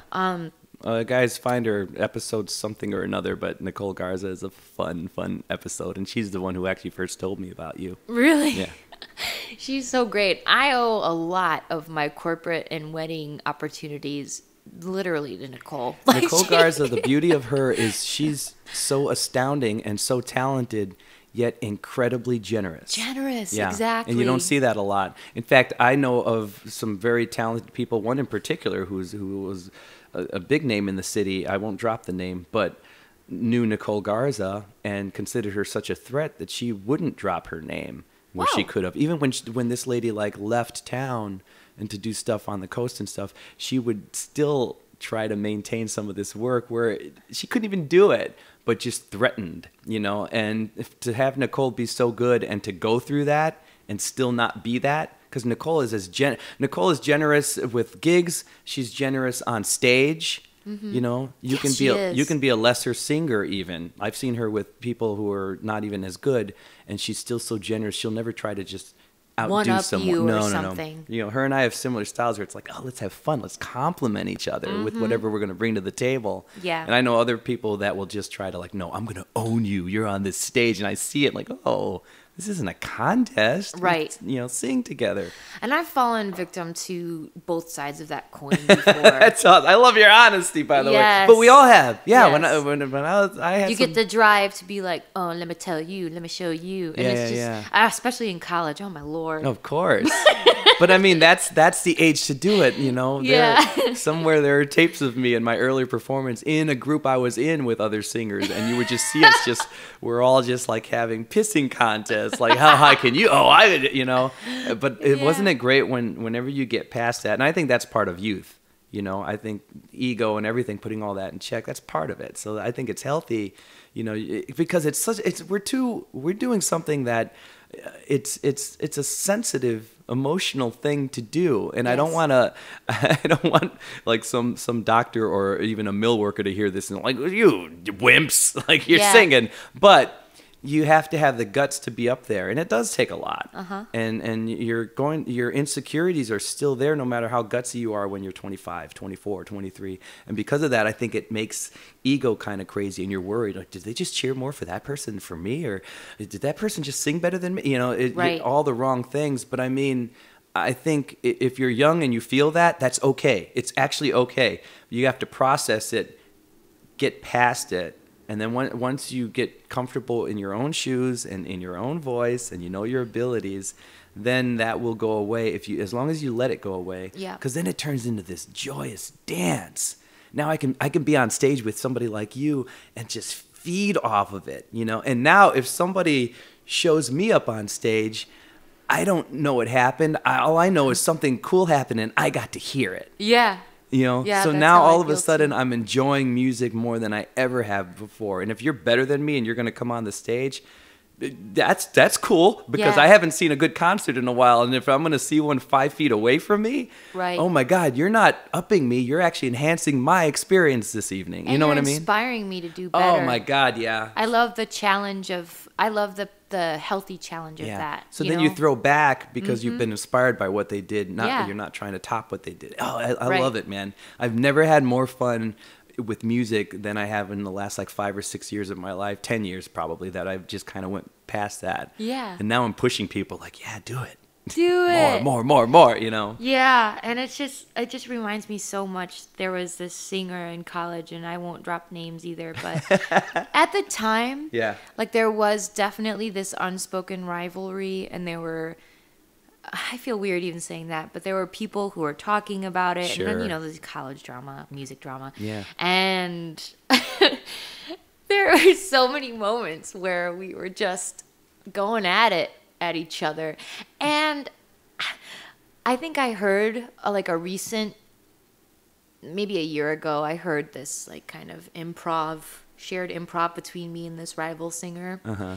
And I cracked up because I was like, oh my Lord, this woman who is singing is incredible. Her ear is impeccable. Uh-huh. She is hitting all those notes. It's so clean. And I'm listening to me, and I'm just like, Brittany, like you're so like, I was like, you're so sloppy. Like, how did you, you know? Yeah. And I wasn't like beating myself up in a bad way, but I laughed because I was just like, you were just sort of being a slappy little weenie at this person, and you were so wrapped up in your own head that you weren't acknowledged, like you're listening to how beautiful they sound in this performance now, and I'm laughing at my ego at that point. It changes everything when you get past it. Yeah, it's just like, okay, you know, that was good, but man, really, I thought I was a lot better than I actually was. I don't even think it, and this is so funny because this isn't just singing. Like anybody listening to this, it's every part of life, whatever you do.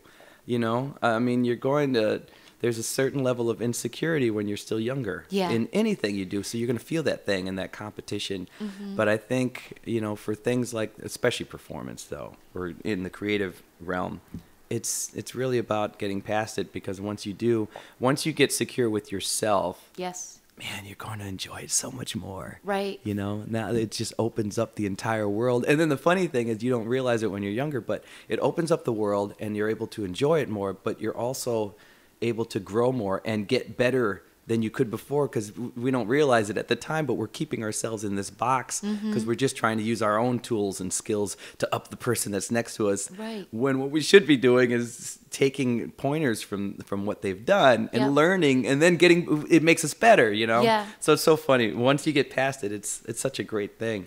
Right. And it's another thing I was inspired to point out is that, for me, like while you were talking, there was a lot, you know, that was coming up. Like, I don't know, I liked being the center of attention when I was growing up. And so letting other people have that right is hard. It's like, I misinterpret it as, oh, I'm not good enough. And I realize that that's like part of the way that I'm wired, and that's how I work. But I mean, I've never been that extreme. I've always just been like, yeah, I kick ass, what, you know, and that's kind of, but I don't know. I don't really know what I'm trying to say, other than I realize that when I'm performing and there are people and I can feel a very competitive vibe against them, and then I want to like automatically want to like, okay, fine. I stop myself and I just step back and down, and it's because I'm like, you know, this is what I do with my life, and I have a lot to be grateful for, and I have a lot of shining moments. Like, I don't know what else this person does.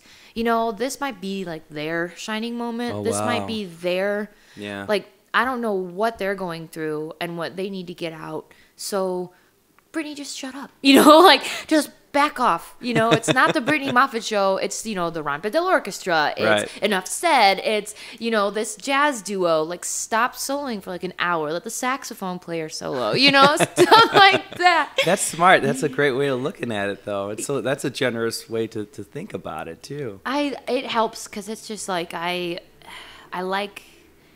really love teamwork. Yeah, me too. Even though I love to be all about me, I love teamwork. Well, and then you open up the door for a whole different animal that you don't get when you're trying to outdo each other, and that's the support. You know, all of a sudden, this person that's next to you that's amazing is cheering you on because you cheer them on, and then it just, you know, it's so much more pleasing. Yeah, you know, that way. So it's a great thing. How do you go about You kind of touched on how you go about writing right now. Yeah. But like when you're really breaking it down, because what is your thing? Do you have different inspirations that pull from you, or what's your? I'm inspired a lot by what I go through personally, and then nice. also what I hear. But usually I'll just have it's usually I don't know which one comes first, the melody or the lyrics, but I think it's usually it's like a melody very quickly followed by a phrase. I don't really know. And content is basically what's going on, and a lot of it's autobiographical, or it's weird because I'll do some of that, and then if I want to have fun, I'll do some twist. My song "The Way," nobody ever tried to hit me with a bus, but but at the same time, it's kind of autobiographical, Yeah.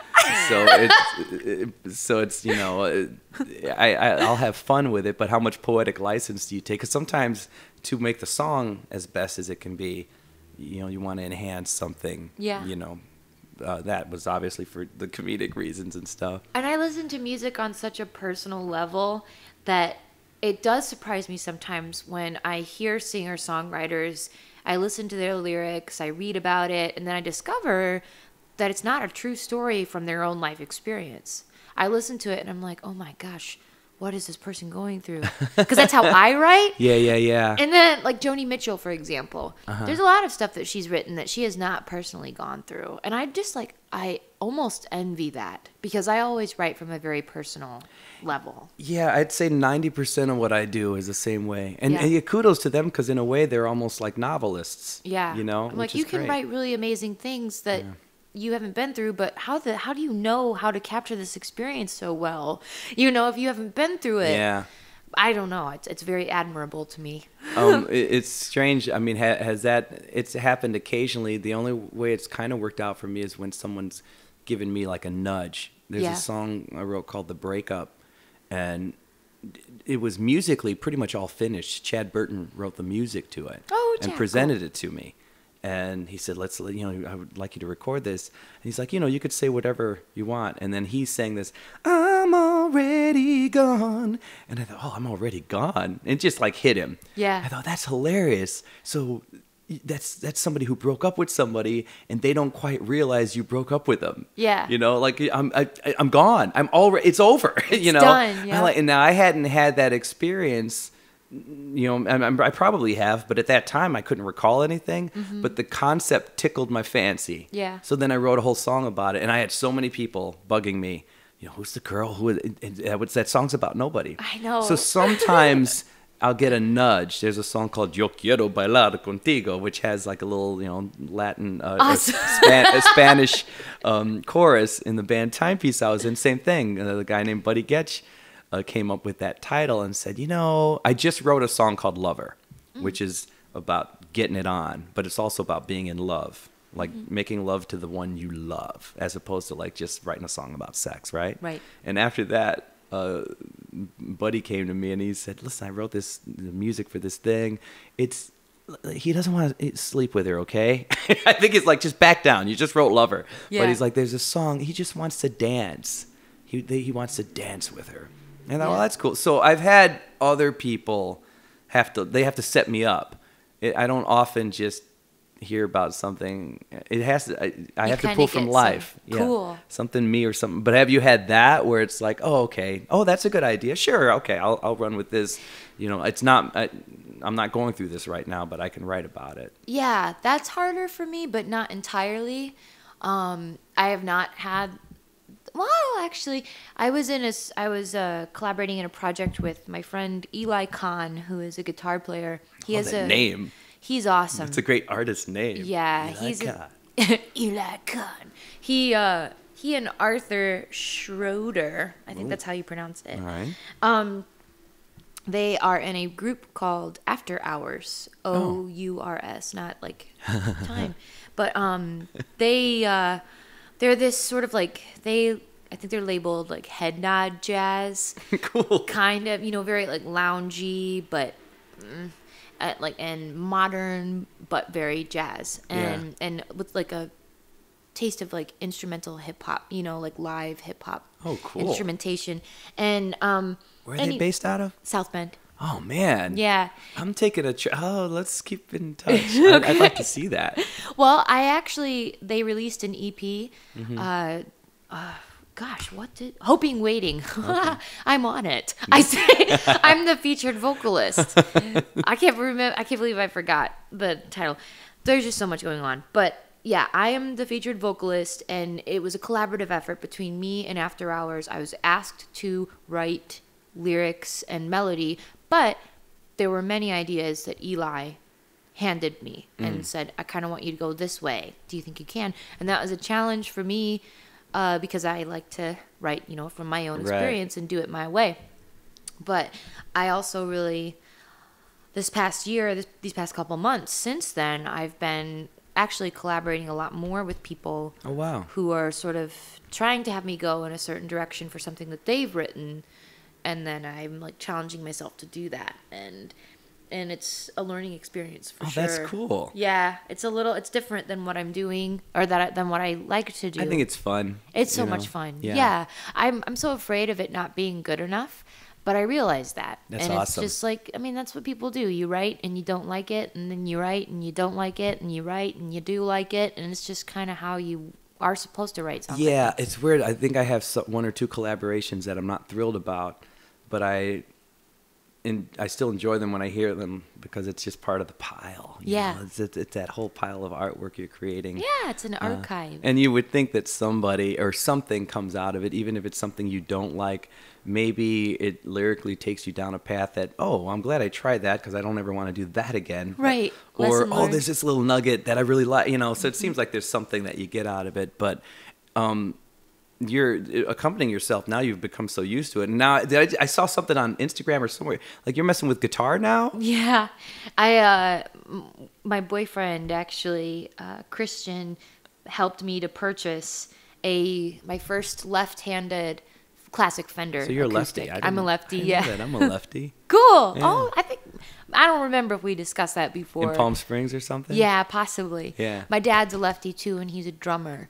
And I really just want to learn how to play guitar. I want to learn how to be able to just strum chords and accompany myself. Yeah. A guitar is a lot lighter to carry than a keyboard, and I still want to play keys and accompany myself that way. But I just want to be someone who, I don't know if you've ever seen like Elvis Presley movies where he's just like hanging out and then he's like, this calls for a ditty. And then like the guitar comes out of nowhere and he just starts like playing and singing, and there you go. And I want that. You know? That was so awesome. It's a great skill to have because of that instrument. Yeah. You know, because you can carry it. You could be at somebody's house with the guitar or whatever, you know, somebody can have a guitar handy, you know, and even if the left-handed thing could work out. But, but you could travel with that thing everywhere you go. And that's what I want to do. Oh, that's awesome. I kind of want to go on my goal is to release a record by the spring, like kind of have it finished hopefully this fall, but not do anything with it maybe until the spring, and then go like immediately go on a tour.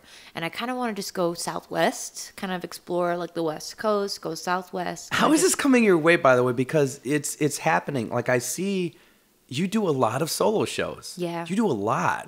What was the networking that kicked that off? Were you just doing jam nights first or songwriter? I thought maybe I saw you doing some songwriter circles maybe. I've done a few of those.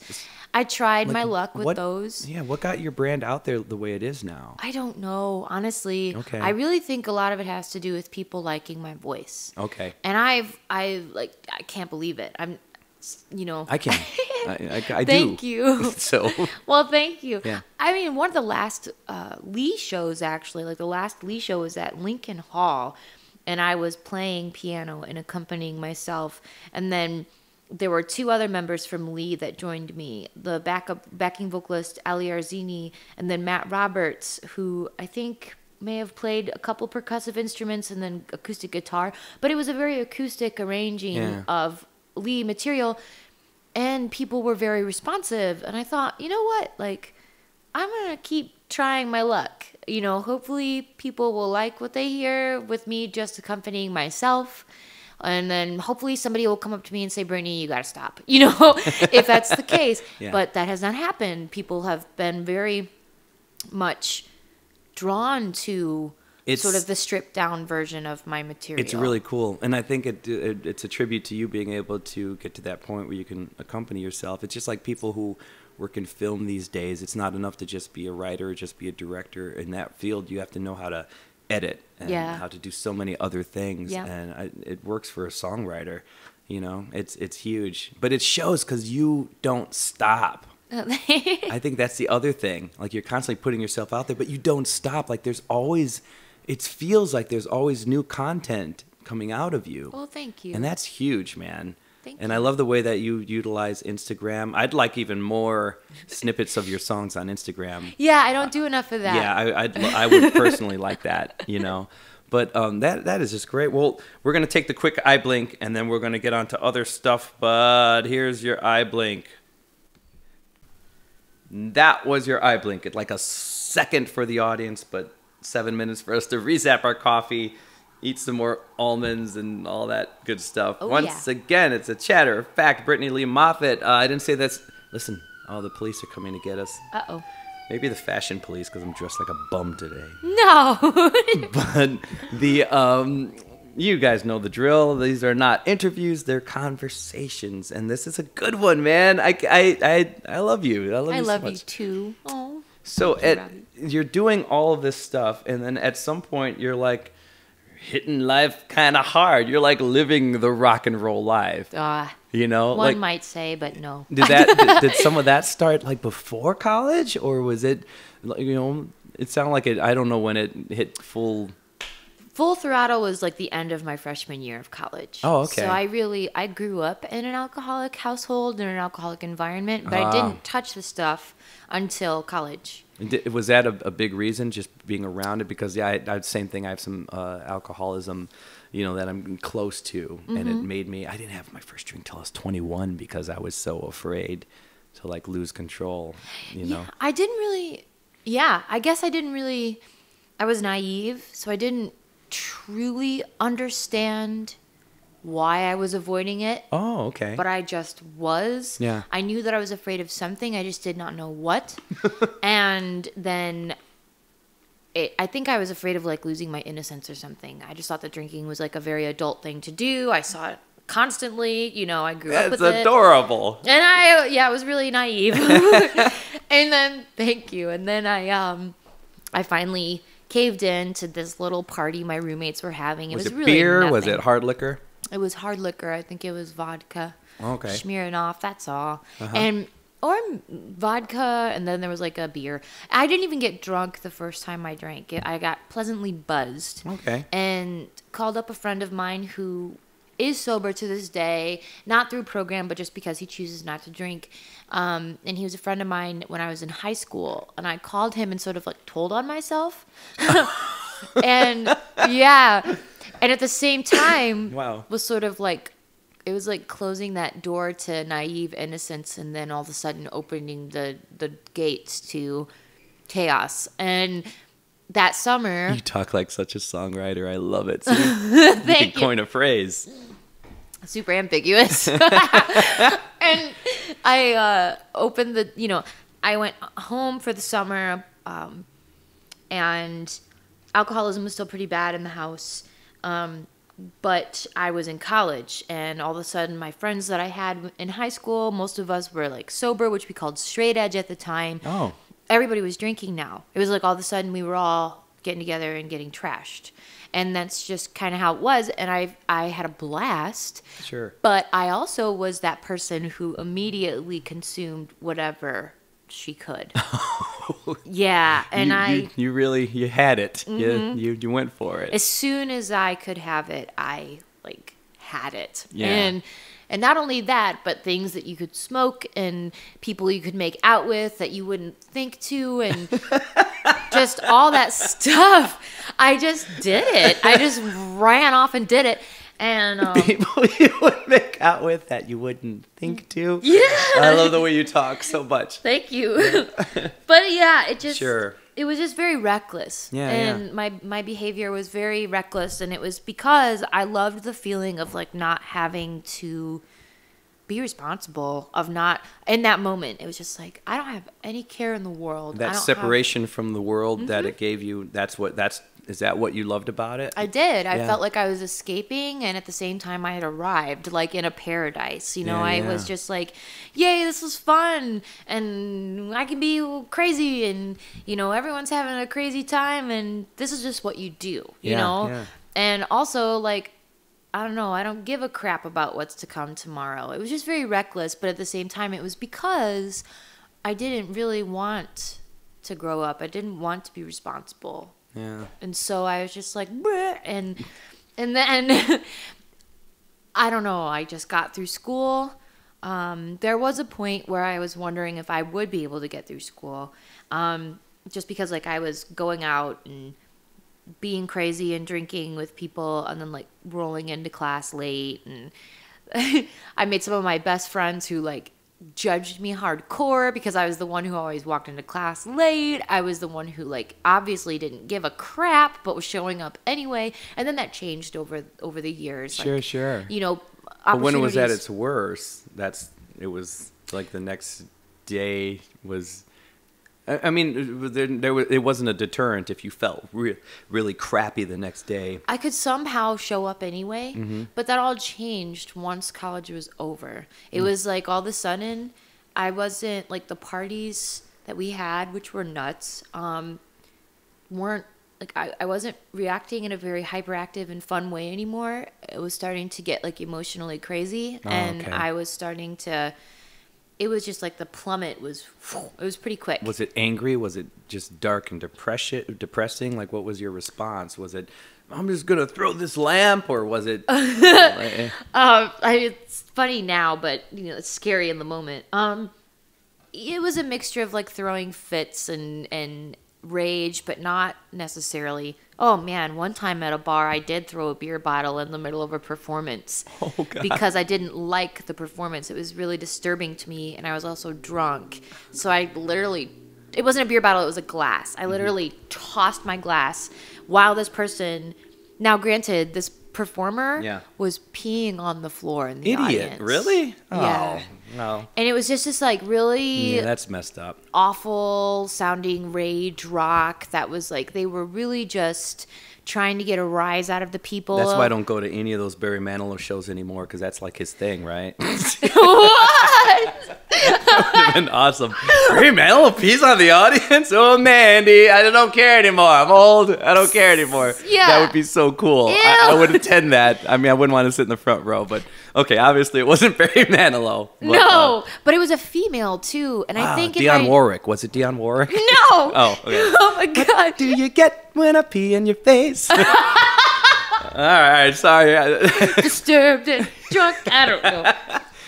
So at least that one kind of warranted a thrown glass, but it's so interesting that when you're saying when it darkened, because that makes sense, because college is the woohoo time of life, and then after the fact, it's the hard decisions, and it's the, oh my God, I have to survive in this world. Right. So then that turns the party chemical into a whole different animal. So that makes sense. It started to change into, oh, I can go into this bar by myself.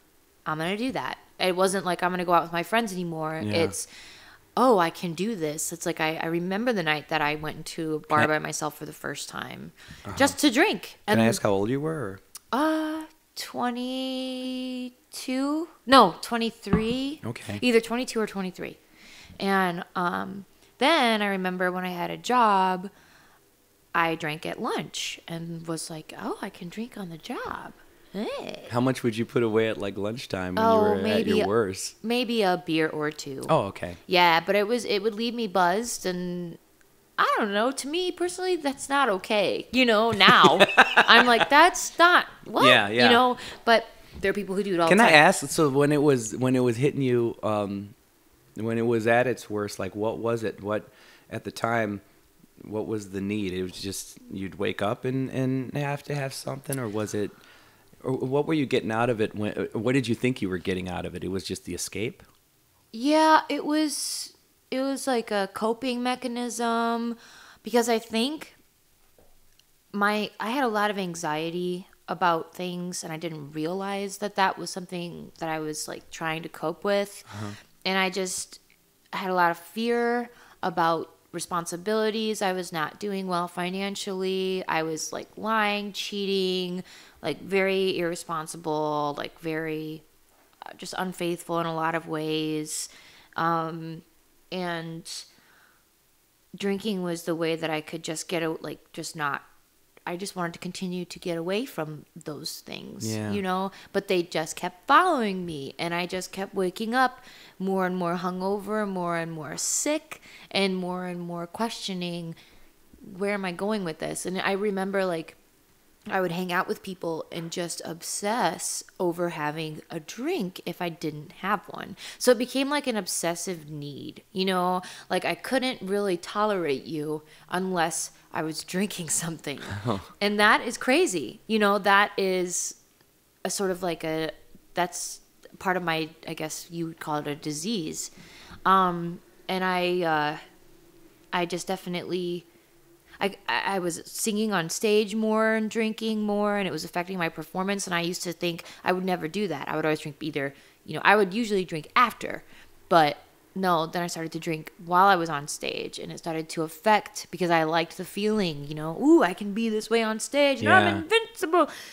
Watching people in their drunken state and realizing that they think at that moment that they're like the queen of the night, or like that they're God or something, and then watching them and going, oh no, because they're far from it. This is a huge lesson for people out there, because there are a lot of people that will start putting away. Like I know people that will drink recreationally. That's that's okay if you can handle your high. I heard Kevin Smith, a podcaster, say that for sure, because he smokes pot. Yeah. Now his best friend, if you ever heard of Jay and Silent Bob in the movies, the guy who plays Jay, big drug addict. Right. And he's been sober for like 6 or 7 years. Oh, cool. And they do this little podcast between the two of them. And it's just talking about how Jay is staying sober. Mm-hmm. And he says, I'm not saying don't drink or don't smoke. He's like, I'm smoking pot right now.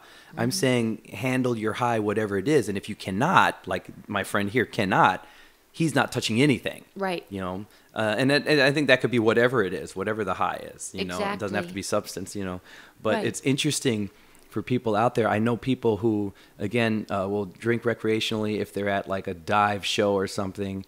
And I see that, okay, that's okay. I get it.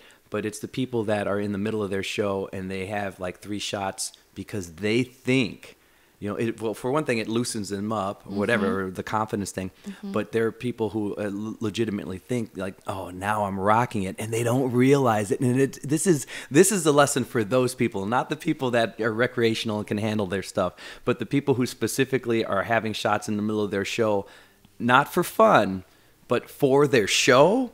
Yeah. It is not for the show, people. I promise you, you're not going to deliver the goods the same way you do, and as if you're not having those shots. And it's so fun. It's almost somebody could write a comedy about the vision that the person who's drunk has. And this is not even if you're just on stage, if you're just out talking to people and you think, I'm just killing it. Yeah. And then if you see the flip side of the people watching, like, no, you're kind of sloppy. Yeah. And you're not on point, But it's funny. It's a funny, that realism is gone. Their reality check is off. And they say your inhibitions go out the door and you can't tell, like you lose your knowledge of what is right and what is wrong. Yeah. And I know I did. Like boundaries were crossed left and right for me, and it got worse. And I was in some pretty dangerous situations that thankfully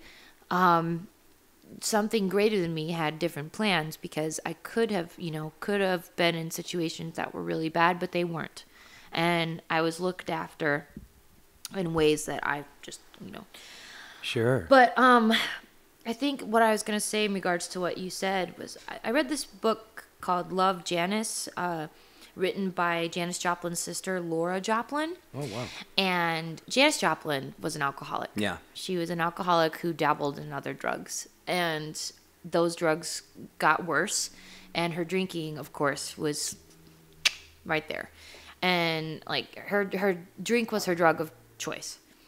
But reading this book, you find out about it from her sister's perspective, and a lot of this biography is written surrounding letters that Janice would send home to the family, and then Laura seeking out people who knew Janice and like getting stories and collecting and stuff like that.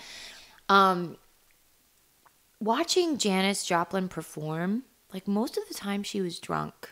Most of the time she was drunk on stage. Wow. And lots of people love that.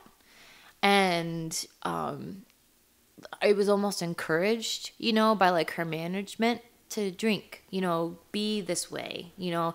And so that's scary because I would never want that. Right. But to read about that, like almost that it was encouraged for somebody like her. And she loved it. She was able to be that person, Janis Joplin. And I think a lot of it was because she drank. And I think she was somebody who had a really hard time knowing who she really was. Wow. And it ended up taking her life. And that's kind of what alcoholism does. It's like it sort of zombifies people. Like there's a really good person inside of everybody. That's how I feel. And alcoholics are people who get covered by these layers of like zombie. The more they drink, the less of themselves they are. Like the more they drink, the more they are separated from themselves. And the more they become like something that really hurts the environment around them and hurts themselves. But like they don't realize it because like they get taken over.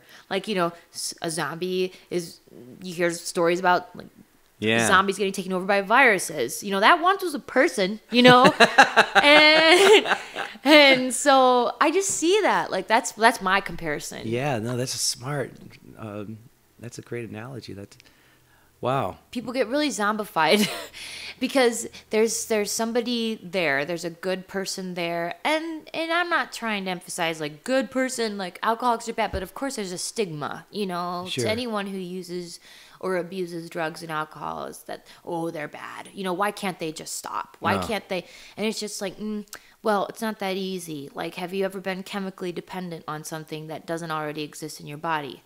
You know, if you haven't, then you know, I don't really know what to tell you. Well, you can't be so quick to judge. Exactly. Yeah. It's not a good idea to judge. Yeah. Empathy goes a very, very long way. And although I also empathize with people who are affected by alcoholism and affected by drug addiction, like family members and significant others of alcoholics and addicts, because they go through shit. Yeah. They go through so much pain. The people who are very close to alcoholics and addicts tend to take the brunt, you know, and that's something that I've had to accept in my own alcoholism and my own journey through sobriety. And then also the other side of the coin is growing up in an alcoholic household. I was also like the victim of that, you know, so as a victim of alcoholism, and then I became an alcoholic, and now I'm a sober alcoholic in recovery. How long have you been sober? A little over 6 years. Wow. Yeah.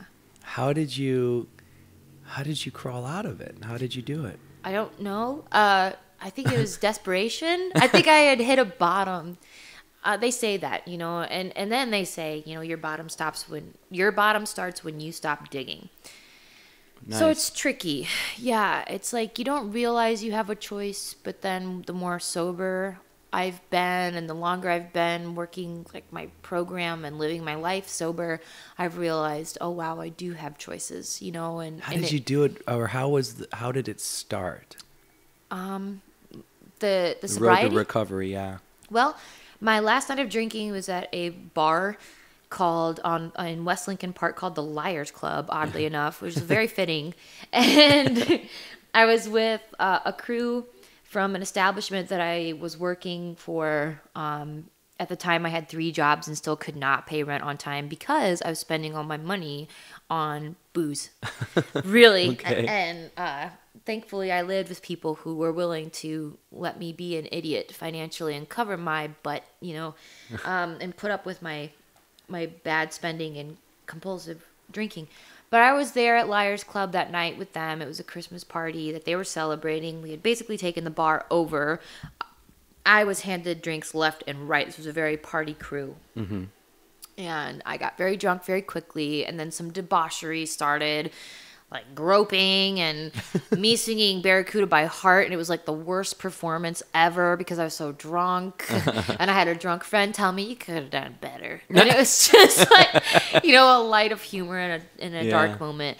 And then that was like the last night for me, because leading up to that night, I think it was like 2 or 3 weeks leading up to that night, I was drinking pretty much every day, every night, and being sick. I was waking up, throwing up, feeling like someone scalpeled my head. Oh, God. And then going and drinking. And it was sort of like a state of numbness, a state of, like at that point I was like, I know I have a problem, but I don't know what to do, so I don't care anymore. Oh, man. And I couldn't stop. And it was just sort of like being a zombie and drinking and doing whatever to just keep, I don't even know if I wanted to live, but I did.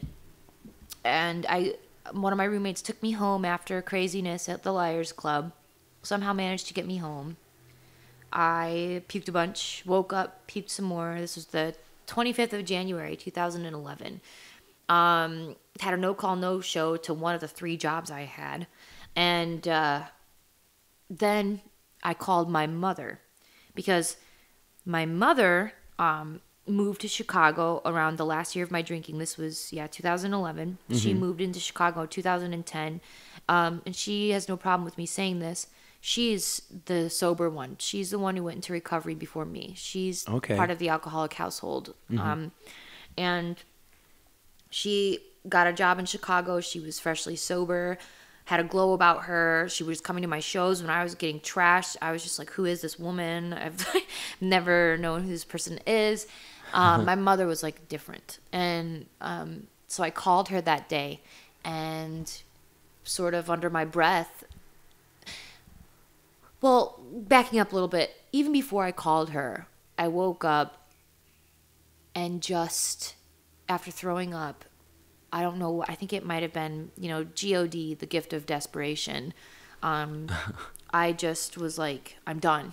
I don't know what it was, but it was just like it was a sort of decision. Because I've gotten drunk before and then thought, oh, I'm never going to do that again. And then literally did it again the next night or a week later, But for some reason, I had just had enough.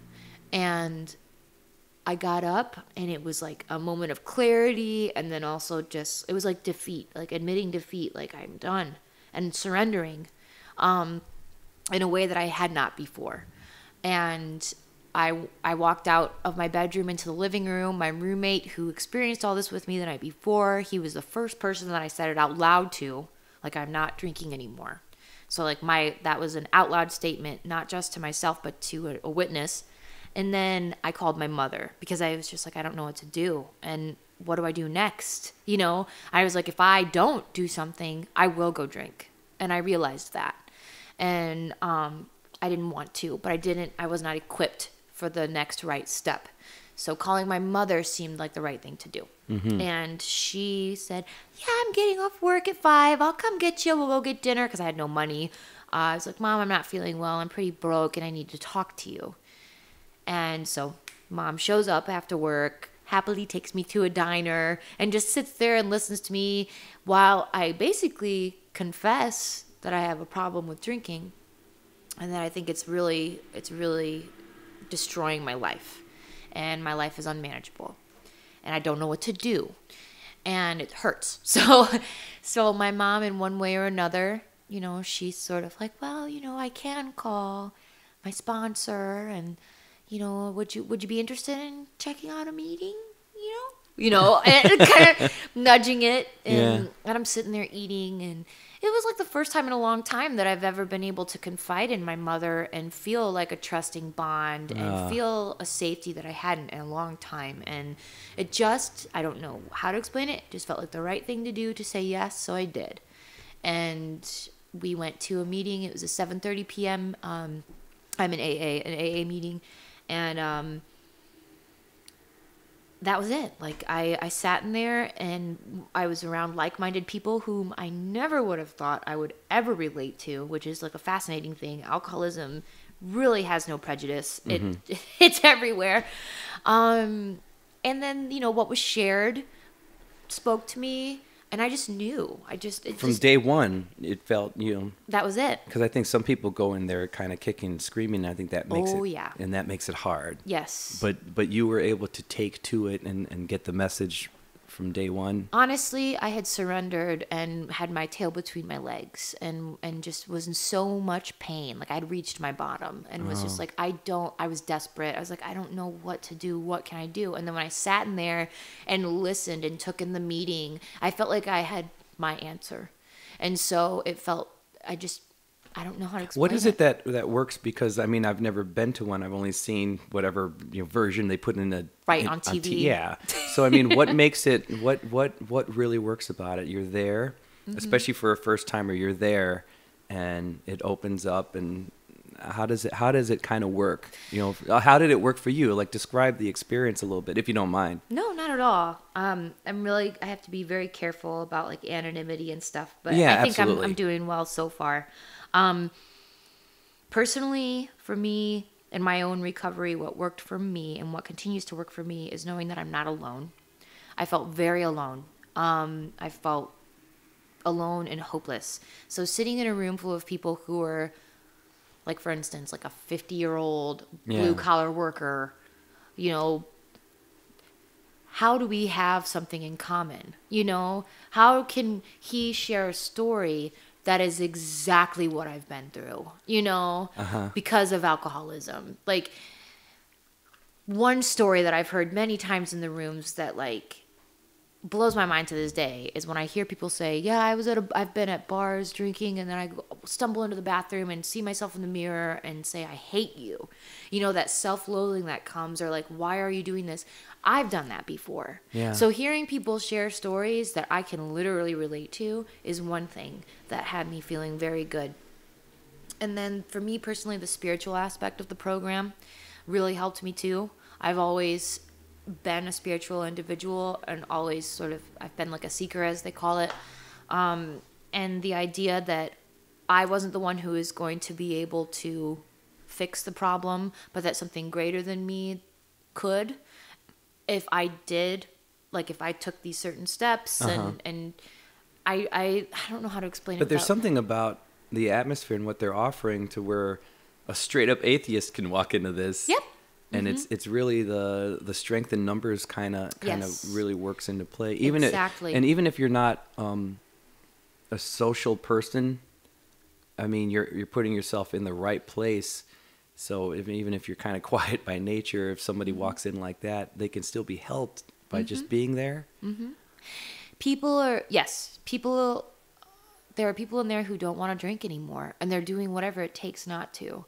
And if you walk in with your tail between your legs and you hear what they have to say and you see the lives that they live, because you can literally see it. You can see their change. Like, it's just insane. And you're just like, how? After what you've been through, what I've been through or what I was going through, I had been given hope. And I've always been told that I'm a very willing person, and I honestly don't know how things would work out for me if I wasn't as willing as I am. Willing to learn all these different genres of music, learning to be in all these different groups and grow and stuff. Like, that certainly applied when I walked into AA and started a sober life. Like, I had to be willing. I had to be honest with myself that I can't handle drinking like others can. I had to be open-minded to what people had to say in the rooms, what the program had to offer, and I had to be willing to try. Wow. So, like, HOW, how? And that helped me. I don't know. It just did. And it's so amazing because, when we first met, you were talking about the meetings, and you attend the meetings, and then at some point, I thought you might have even mentioned me that you even ended up leading a few. Did you end up leading some meetings or no? I can't remember. Well, you don't really. Chairing. Oh, chairing. The meeting. Okay. Yeah. There's no. It's very autonomous, and I think that's like the way that any 12-step program works. And that's why I think it works so well, is just because of the autonomy, the community, as you said. Like, the community is so important, and the sense of togetherness really keeps AA alive. But I've chaired meetings. I've gone to many. It's funny because when you hear people say, "Oh no, that 12-step thing won't work for me," it's just that they're not really surrendering to it, and they're not letting it work for them. Right. But now that you've seen so many different people walk in that door, like what would be your advice to somebody who's having the problems and who feels either just a negative connotation toward it, or if they just feel like it's just not for me, or if they're just too damn shy, you know? Like what do you tell somebody who's in that position, you know? Anybody listening that's out there that might be, you know, that never took the plunge. Keep coming back. Yeah. That's what I say. Keep coming back. Just, if it scares you, keep coming back. That's all I can say. Just there's no harm in sitting in a room and listening, and you can get up and leave whenever you want. You know? Yeah. You have the choice, and I have the choice. I very rarely gotten up and left during meetings, but, you know, the world is full of great things and not so great things. Sure, and so you have that ability to choose. And that is so freeing, because when I was drinking, there was a point where I thought I did not have a choice anymore. Like, I couldn't stop. And I was just like, I need this. I'm dependent on this, you know? And I realized that, no, I have choices. I can make choices. I don't have to drink. And so for people who are listening, I guess, anybody who might be considering not drinking anymore, thinking that they may have a problem, that's all it takes to go sit in an AA meeting. If you think you have a problem with drinking, then going into an AA meeting, you are automatically welcome. And if you decide never to come back, you're still welcome. We are still going to be around. Oh, that's great. So just keep coming back and listen. The fascinating thing about you is I've been with you at certain gigs or out of town or whatever, where you'll just say like, "Oh, I might see if there's a meeting." So no matter where you go, you can usually find one. Like, where do you look? Like, when we went to Palm Springs for a second, you're like, "Oh, I might see," but like, is it just where do you look? Is it online or something? Yep. Or there's all kinds of stuff online now. Do you have a preferred area like online that you go to? You just for me, I Google it, because I'd never been to Palm Springs. So what will you just Google? Like, I would Google Palm Springs AA meetings. Okay. You know, I would Google, or like full out Alcoholics Anonymous, you know, because there's all kinds of like AA stuff. But so then you could find stuff in a specified city if you happen to be there. Yes. Because I thought that was really cool. I've just heard you even say it, like, "Oh, I might go to this town. I might like find a meeting too." Like the fact that you know what makes you upkeep, because 6 years in you'll still go to a meeting, and that's truly helpful for you right now still, right? Yeah, it's something that I know for myself personally. Yeah, it works. That's awesome. So as long as that's what works for me, I'm going to keep doing it, because my life and sobriety has just exploded with abundance and beauty and growth. That's why I laughed when you said you were living the rock star life. Like, I had this like sort of mindset of grandiosity, this like delusion of grandeur when I was drinking. Yeah. Thinking, "Oh, this is it. I'm a rock star." No. Isn't that hilarious that now sober, you're actually living the rock star life? That's hilarious, right? It is so funny. Everyone's conceptions are so off, and they don't realize. I'm not throwing TVs out of hotel Right, the rock star windows. life is actually being able to sing and play, you know, and that should be, you know, you're living that's a real musician's life. You know, the whole fantasized version of all that stuff, it's just the stuff that ends up becoming destructive, you know? Right. Being an adult. And I think to be able to... You're adulting. I'm adulting. And I know everyone has these ideas of, "Oh, this is adulting. You pay your bills." I mean, but that's the thing. Like, I did never pay my bills on time when I was drinking. I was really bad with money. And to this day, I still have financial issues. Yeah. But I am a responsible adult. And I never realized that that's what I wanted. And I always like, high five. I just want to squeeze your hand. Thank you. There it is. It's a hand squeeze. But it took a lot, though. First hand squeeze of the podcast, by the way. It's always high fives. But. It was an intimate moment. Yeah, it was. It was really nice. Yes. I got to tell you, man, God, I think you're so impressive and fascinating. Oh, thank you. You really are. You're an amazing person. You're making me blush. Thank you. I'm like, just quiet. When you, and then the part that really fascinated me after the fact was that you work in an industry that is surrounded by it. There are people right next to you having it and all. And so how did you cross over to that? Like, how was it at the beginning and how is it now? Like, how did you work through that? Because suddenly you're in a bar. I stayed away from bars and drinking environments for a while. At the beginning of my sobriety, I was told it's a very good idea to change, even if only temporarily, change people, places, like the people, places, and things in your life by separating yourself from them. Okay. Not like, disappear, but I mean, like, don't go into a bar if you don't want to drink. It's like common sense, Yeah. Especially if you know you have a problem. Just don't. You're playing with fire. I know a girl who was dating an alcoholic, and then she brought him to one of my gigs, and she's like, "Oh, see, I don't know. When he gets into these places, he just gets so drunk." And I told her, like, "Well, don't bring him here. Right. You just brought him to a bar. Like, right. what do you expect? Yep.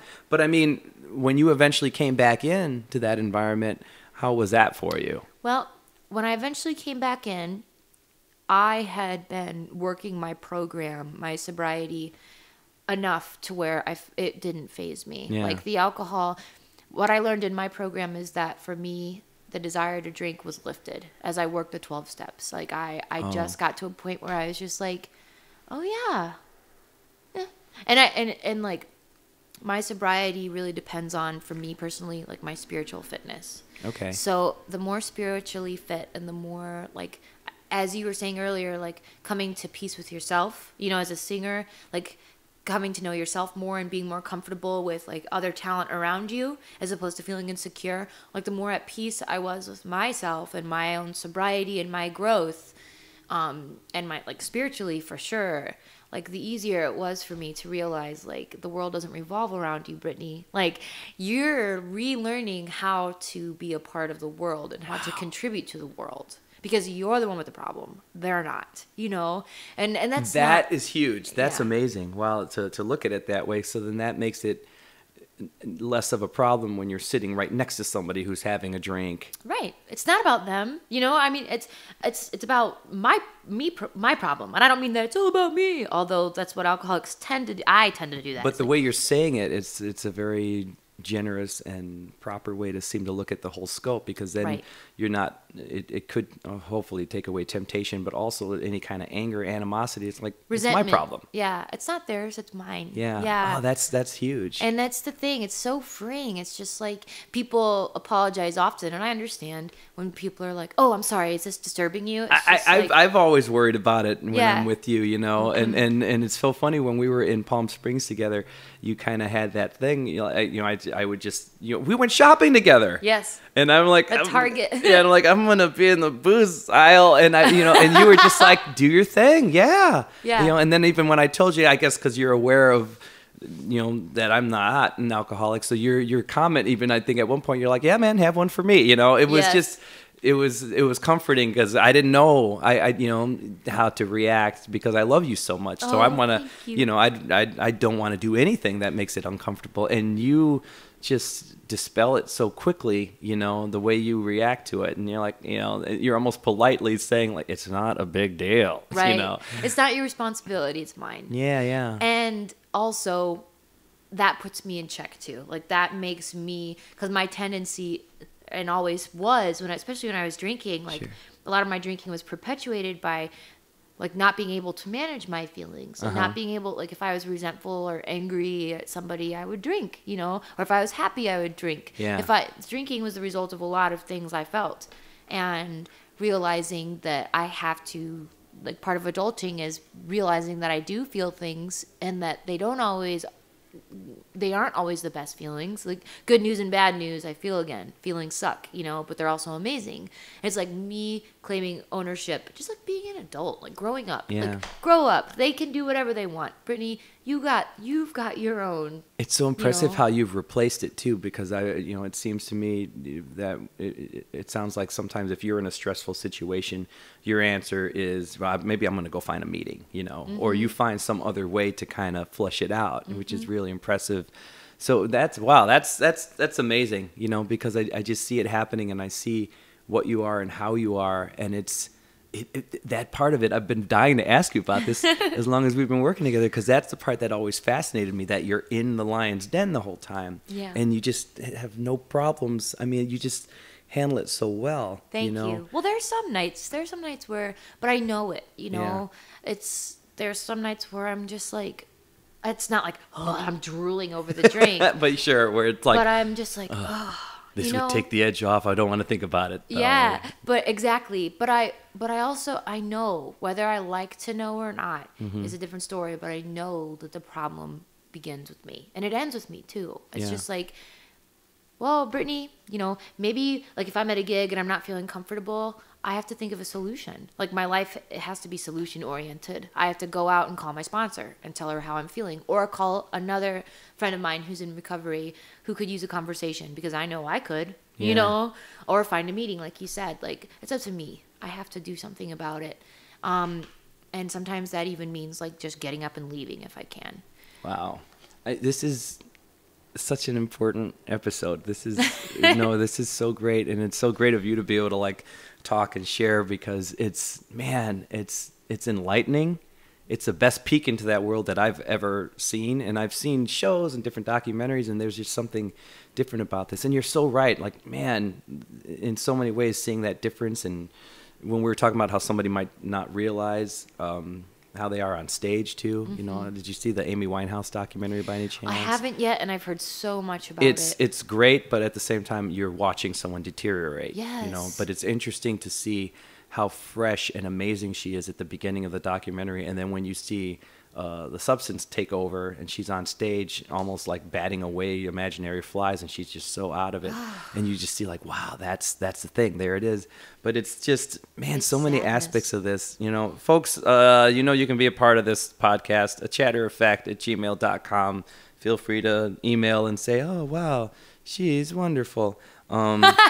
And you're on my Instagram. I don't talk about Instagram much, but like R Celestin. And what is it? Do you know your Instagram? BMOF Music. BMOF Music. So go to that, because you can see how lovely and just amazing this girl is. Go look at her and listen to her. And then you have a new website? Yeah, BrittanyLeeMoffitt.com. So go ahead, spell the whole damn thing. Okay, BrittanyLeeMoffitt.com. I first went in to try, and I think I put 2 N's in, and it didn't come up right away. I'm like, oh, so the spelling is so important to me for all names, Brittany Lee Moffitt. There's lots of consonants, lots of T's and F's. Brittany. Yeah. That's how they refer to you in Europe. Oh, it's Brittany. I had a friend in high school everyone called me Brittany, but he made a joke out of, hi, Brittany, because he knew how I spelled my name. And, Brittany, how are you, Brittany? And it was very funny. and you're a go-getter, man. You're a swimmer. It was pleasant to be in Palm Springs with you. I'd never been to Palm Springs before. Neither have I. Have you ever been to California before? I couldn't remember. Okay, that's what I thought, because your reaction to California was awesome. Thank you. You drank that place in. Oh, I loved it. I could so tell much. All the sun and everything. I totally consumed it. You're right. I loved it. I looked up like places that you could Airbnb in Palm Springs for about like a week after we returned, because I was like, I want to go. I want to stay in a siesta or something. No, it was so great. And so now people can go to that website we mentioned, find your music, right? Can they find your music there, or where should we go to find your music? iTunes, you can find me on iTunes. You can find me on Spotify. What's your favorite CD? I just want to know of yours. I mean, they're all your children or your... But do you have one that you really love? Oh, man. I love them. I only have 2 CDs out. Okay. One is under the band name Lee. All right. And then that one is titled Your Language. And then the other one is my full name, Brittany Lee Moffitt, titled Acceptance.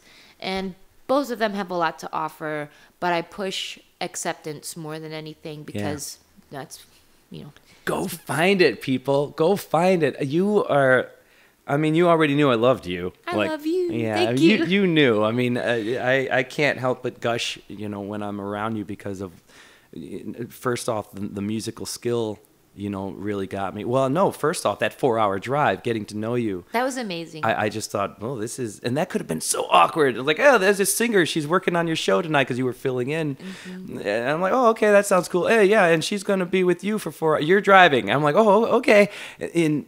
What a dream. Like, what a dream you were, you know? Oh, you too. You were the most amazing person to go to Iowa with. Truly.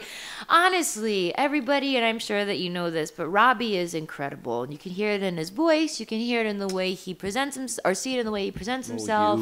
You just have you have such an amazing heart. And when I see pictures of you on Facebook, or when people talk about you, and I see your smile, and I just, someone says your name, it's not very, I mean, I love a lot of people, but it's not very often that I'm just like, oh my gosh, this person is so pure. You are so pure, Robbie. I'm so not. He's amazing. Everyone loves you. .com.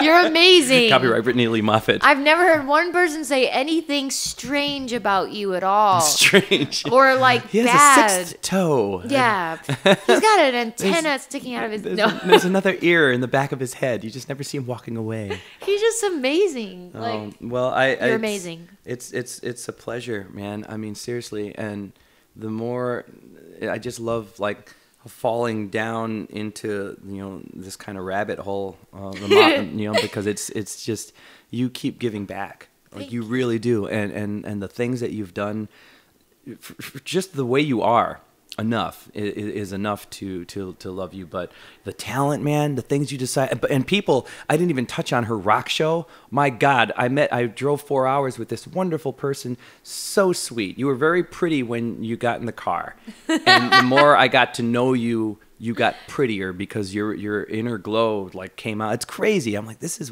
a beautiful person.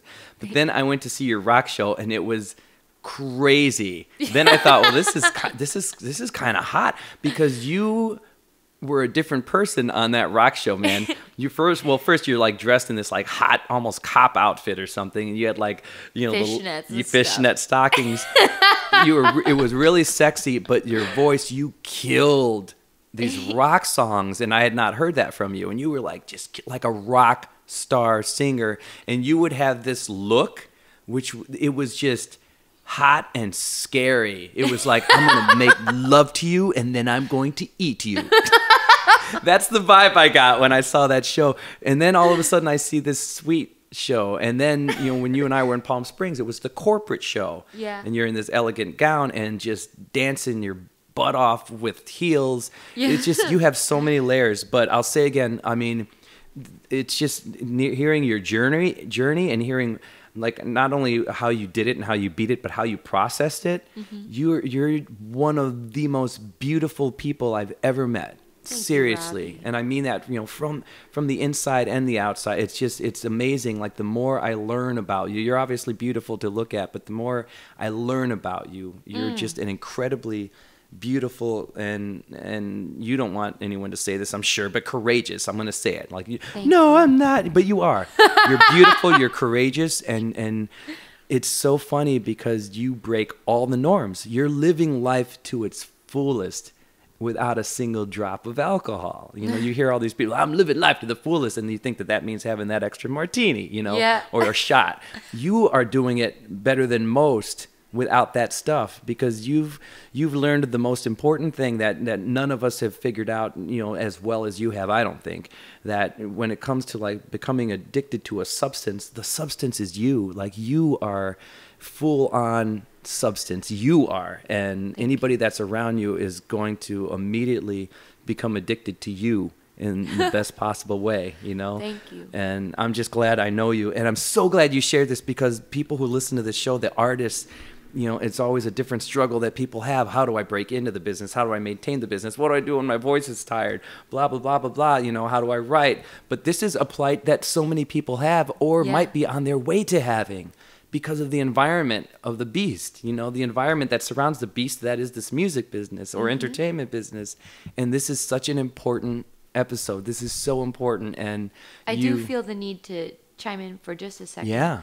And say that I have to say this, because it's I owe my personal experience and my personal journey, I owe to whom I choose to call God. Yeah.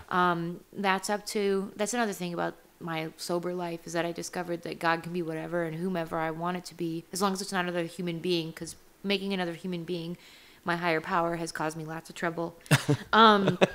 But it's not, this is me, but it's not, I owe it to something bigger than myself. Oh, that's and I think awesome. That's like that's another thing that has people coming and staying sober regularly, is realizing that I'm not alone and I can't do it alone. Yeah. And whether, you said atheists go in, this is true, and whatever they can find that is not them only is going to work to help them stay sober.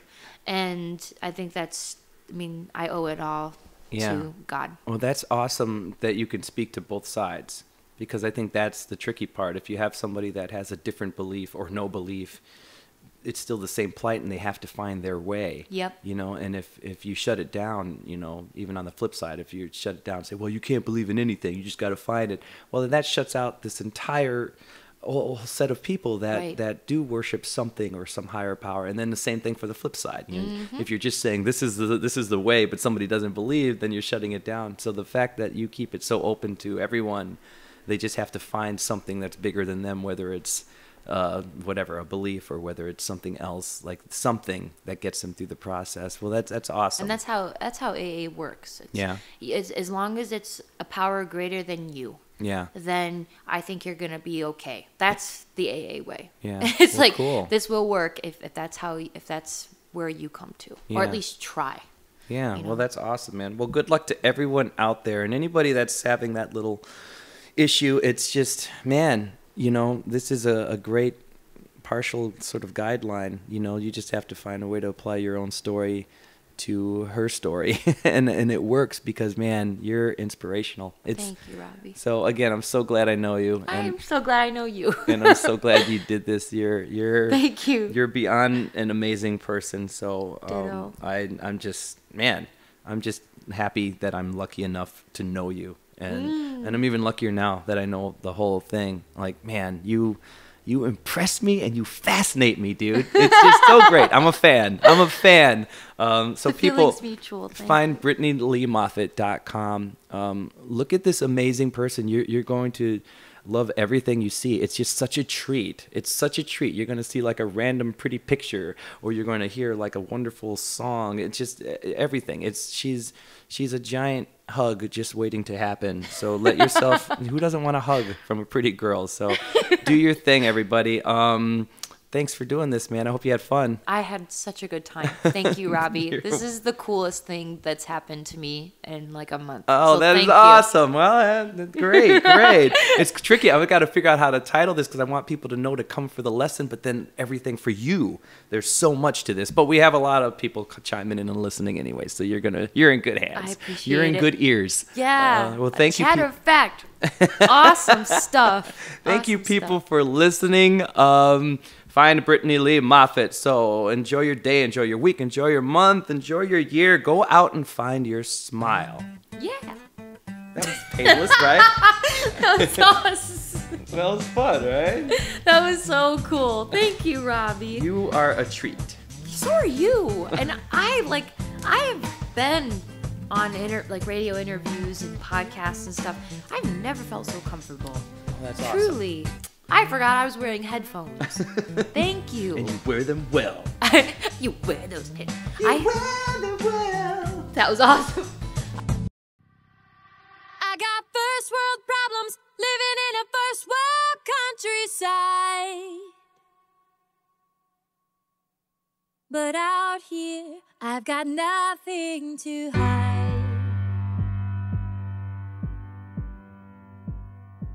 I know you heard every single tear I cried.